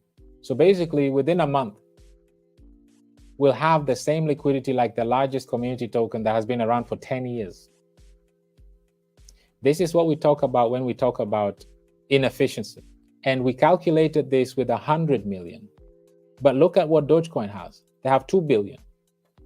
So what if we had 2 billion in volume? We only calculated with 100 million. So I believe you get the point. That's 20 times more. So if we would have calculated with the 2 billion in volume, we would have to do this times 20. So we'll be having 1.8 billion in 1 month in liquidity. And this would be way more than even Bitcoin has. So now we are competing with Bitcoin.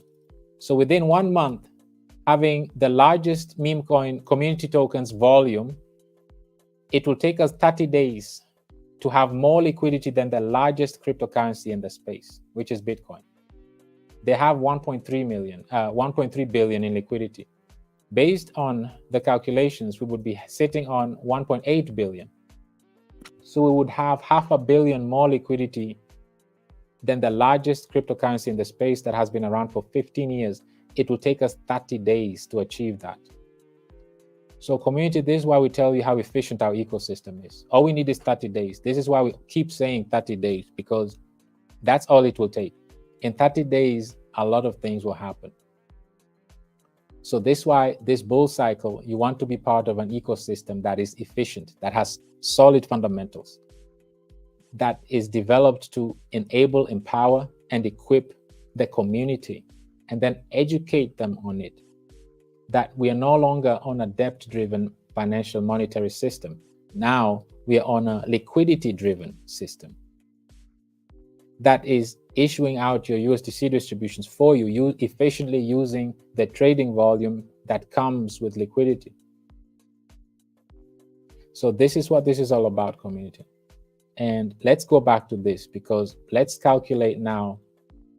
We have to divide this again by 20, so we have the monthly, based on 1 million a day, right? Based on 100 million in volume. So this is for 30 days. This is 1 month. Let's do it for the year, times 12, right? Let's take this and then multiply by 12. So we have a billion, over 1 billion, right? So it will take us 1 year with only 100 million in volume, and we'll be able to match Bitcoin's volume, liquidity. So we'll be sitting on 1 billion in liquidity within 1 year, but only with 100 million in volume, not 27 billion, and not 2 billion, just 100 million.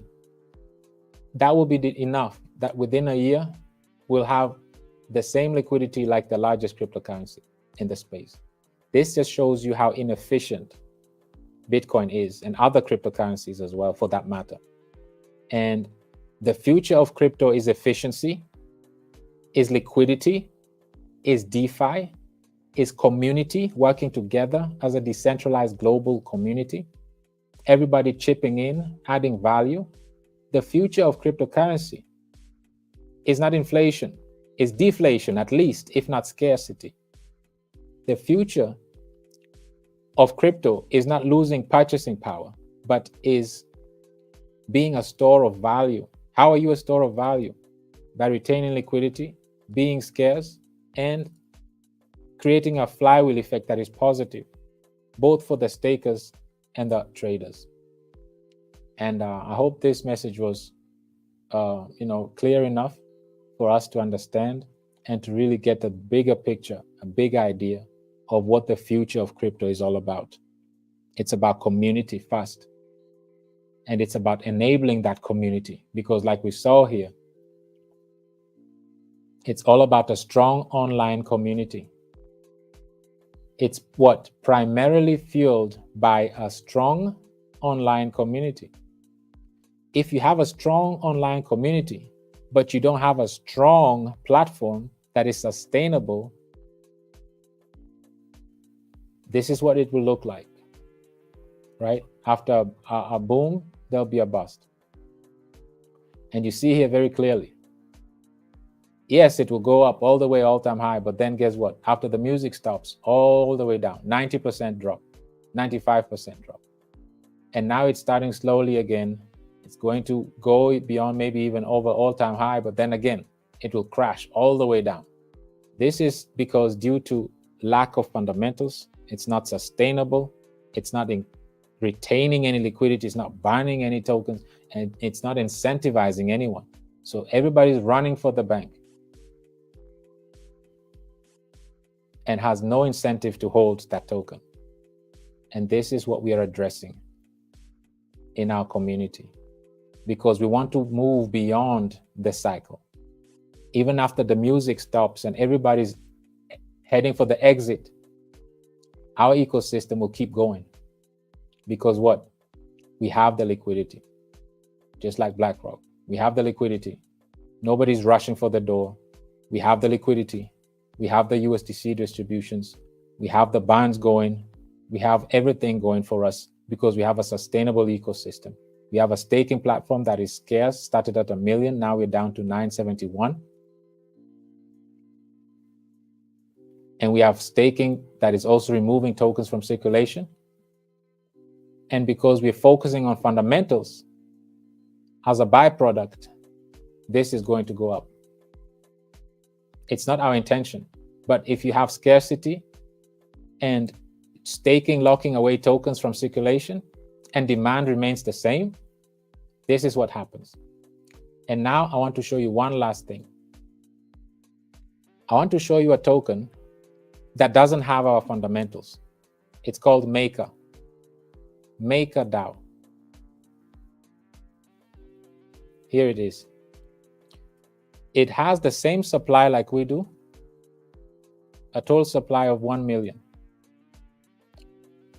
And currently, it's almost even the same amount right now. We have 971,000. They have 977.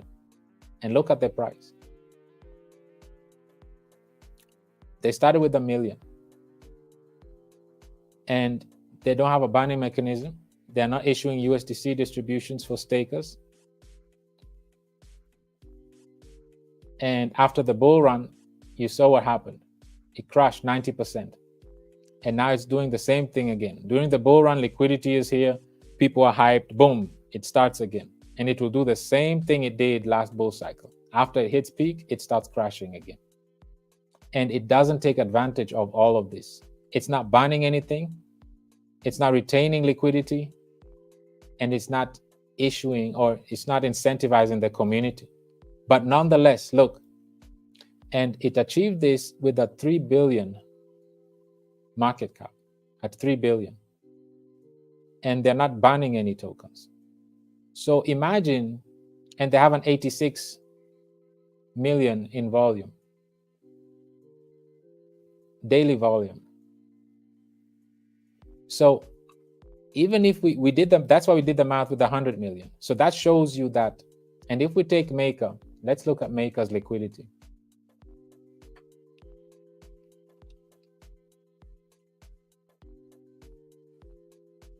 Maker sits at 18, let's say 19 million in liquidity, 19 million. And it has over 100 million in volume. We just did the math. it will take us it will take us 6 days. We calculated that our liquidity, it will take us, you see, liquidity is 3 million based on 100 million is 3 million. We calculated this. So it will take us 6 days, 18 million to have the same 6 days, less than a week, let's say 1 week, and we'll have the same liquidity like them in 6 days. And Maker, of course, has been around since 15, so 9 years. They've been around for 9 years, but to accumulate, and they have 18 million. And for us, if we have the same volume like them, it will take us 6 days, less than a week, to have the same liquidity. And this just shows you how inefficient they are. But nonetheless, you see the price, you see the market cap, you see the liquidity. So this just shows you the inefficiency in the market, and that once the education goes through and people really understand and see how efficient our ecosystem is. This is the best example. They have the same supply, a million in supply.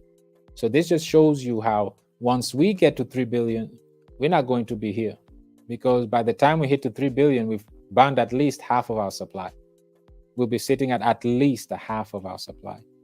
So it will be way, way higher than that. And they're not sustainable. This is why you see everybody's heading for the hills. After the music stops, there's just a lot of dumping going on by the whales, until it went down to 99%. It went down to where the bull run started. You see here, down here when the bull run started, it ended up right the same place. So it went down 99.9%, because no liquidity retention, no banning, no incentivizing the community with USDC distributions. And this is what and MakerDAO is one of the major applications. So community, let's appreciate the fundamentals that we have. Let's appreciate the solutions that we bring, the added value, and how we address these 3 challenges: inflation by banning tokens, lack of liquidity by retaining it, and sustainable USDC distributions for the holders, which is a win-win for both the traders and the holders. Once you can bring that positive feedback loop, community, we don't have to worry about our community running for the hills and dumping 99%. It got as low as it was before the bull run. Look at this. December 20th, after the bull run, this is December 29th, 2022. So within 2 years, exactly, bull run started 2 years ago, and it went and went and went. And then within a year, a bear market came. And then 2 years apart, it went as low as it was before the bull run. How is this efficient? How is this sustainable, community? This is what every project on the blockchain is doing, and nobody seems to want to address this. This is what sets us apart, community. We are addressing that. This is why we're retaining liquidity. This is why we are banning tokens, and this is why we are giving out USDC for distributions. And this is why it's a win-win for the traders and the stakers. So we won't have a chart like this after the bull run. It won't look like this. So this is the best way to close out, community. Let me come back to you and check with you, community. Let me stop sharing. Let's close out. Let's see how we can call this a day. I hope this session was informational to you and of great value. As you know, we always lay emphasis on education. And I believe the more educated we are, the more we'll appreciate our ecosystem. So, community, this is the reason why we emphasize on fundamentals. Fundamentals are key. So this is it, community. Let me come and close out with you.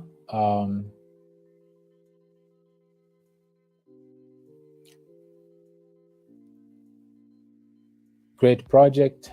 Mr. John asks here, is this the season for altcoins for the bull run? You know, like we just discussed, you saw how we made an example with Solana. Solana is a bunch of community tokens that are just have billions in volume. So that just alone answers your question, you know, that literally community tokens are taking over. Unfortunately, these community tokens don't have fundamentals.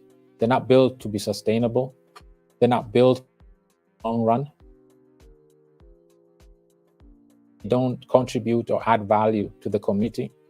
And it's not just these community tokens. We did an example with Bitcoin. You saw how Bitcoin is inefficient.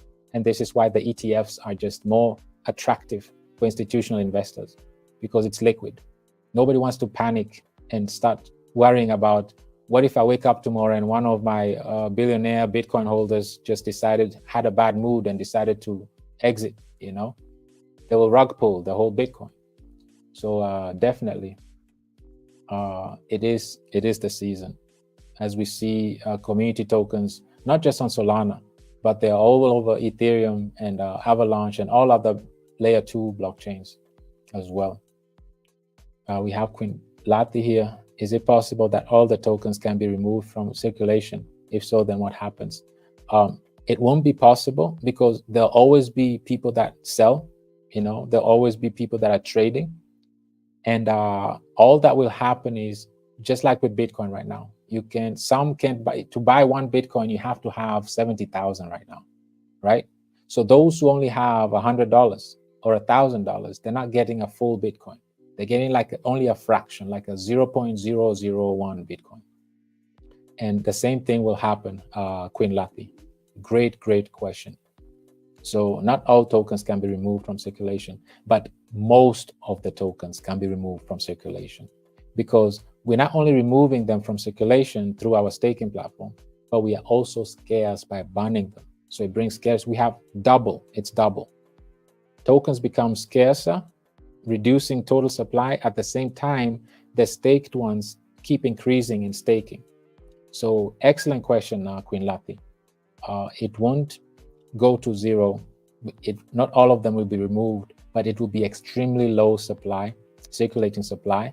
And this will cause, of course, to answer the second question, if so, what will happen? This now will cause the price to just skyrocket. It will skyrocket, basically. And that's the setup. If you focus on the fundamentals, if you focus on solutions, on adding value, on the community as a byproduct, you'll have less circulating supply and you'll have the price shoot up. That's the best way I can answer it, Queen Lati. Very good question. And I hope we understand that. Brother Theo says, every project is supposed to have a liquidity fund. Beautifully said. Beautifully said. This is fact, you know? And this is the sad thing. The only projects, they're not projects, institutions are the only ones that have liquidity funds, because they understand that the business of liquidity is the most lucrative business. Why do you think asset managers are the ones that are the largest institutions in the world, like BlackRock? By far. Because they have $10 trillion in liquidity. If you're the most liquid project, ecosystem, institution, no matter what, but if you're the most liquid, automatically you become the largest. And this is our aim. Our claim to fame is to accumulate liquidity so that we can be the largest DeFi platform, staking platform in the space that has the deepest liquidity, has the most bonds, has the most sustainable USDC distributions, and that uses its volume efficiently to accumulate even more liquidity, burn even more tokens, and accumulate USDC distributions for the stakers. This is a positive flywheel effect that benefits the traders and the holders, and this causes the price to shoot up. Simple as that. So If you're into the liquidity game and the fundamentals are right, and you focus on benefiting the community by enabling them not to fall into the debt trap, but enabling them, empower them to have liquidity, accumulate liquidity, and then give them the USDC distributions as well. Now you put so much liquidity into the hands of retailers. And like we saw in last session, 70% of all economic value activities is due to the retailers. So imagine we empower the retailers with our blockchain, with our ecosystem. You give them the collateral, you give them the liquidity, and now the USDC distributions. This is why we say once we are at 100,000, imagine we are 100,000 BRL community members, 200,000, 500,000, 1 million. Now you have 1 million community members that have collateral, liquidity, and USDC distributions. Now you have a bull run going from Monday to Sunday, January to December, 24/7, every single day. That's the end game. There's nothing like it out there. And because nothing is focusing on fundamentals, just like my great brother Theo said, institutions are lucrative because they focus on liquidity funds. But crypto, nobody cares about liquidity fund. They don't even understand the importance of it. And this is what sets us apart. Very well said, my great brother Theo. Very well said. Every project needs or is supposed to have a liquidity fund.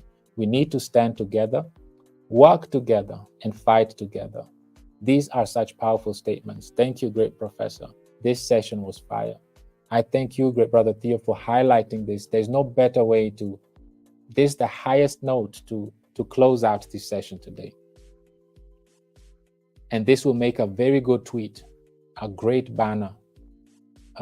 Honestly, this is an amazing tweet. My great brother Theo, if you don't mind, and tweet this out. We will all rally behind it and retweet it. You know, this is great. Every project is supposed to have a liquidity fund. We need to stand together, work together, and fight together. You know, I love this. This is a great statement. Community, this is how we're going to close this session. This is on a high note. And I want to thank every one of you for participating, for being part of this beautiful session again today. And with that said, I also want to thank you for participating in today's challenge as we were having our day. Thank you very much, Brother Theo. I appreciate that. Community, the least we can do is engage with this. Once our great brother Theo tweets this out, let's all participate. And let's all jump on it, because this is great. This is a great summary. And it's the best way to close out this session today. No, I thank you. I thank you, my great brother Theo. This is beautiful. Thank you for participating in this day 87 of the Twitter event. Tomorrow, day 88 already. Sunday will be our last 90-day. So it will be on Sunday will be 90 days now. It's incredible how we made this happen together as a community. And this is what it's all about. This is what it's all about. We need a liquidity fund. We need to stand together, work together, and fight together. That's the only way we can win. And that's the future of cryptocurrency. This is the message of today. What is the future of cryptocurrency? This is right here. Have a liquidity fund. Need to stand together, work together, fight together. Focus on strong fundamentals. Address the 3 challenges in the space, because once you address liquidity, volume comes automatically, trading volume. And if you tie your trading volume efficiently to retaining liquidity, binding tokens, and USDC distributions, then this is exactly the result. This is the result, community.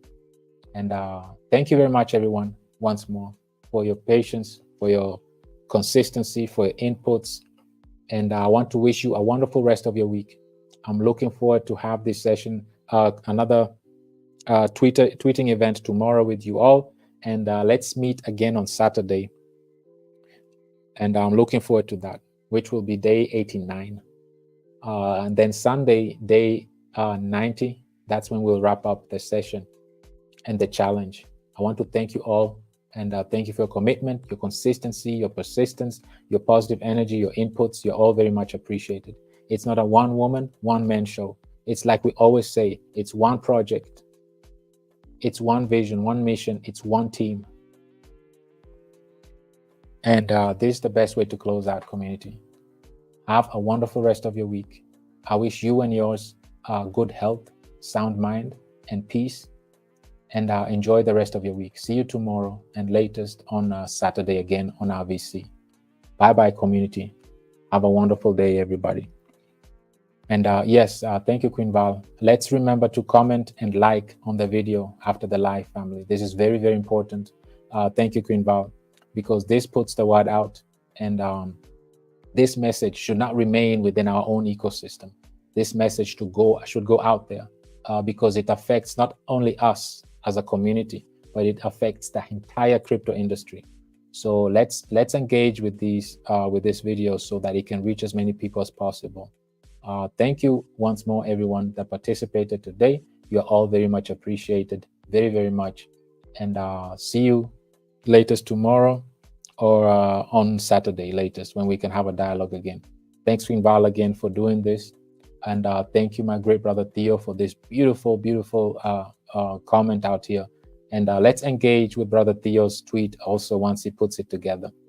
Community, thank you very much. Have a wonderful rest of your week, and I'll see you tomorrow latest on Saturday. Bye-bye, everyone. Have a wonderful rest of your week.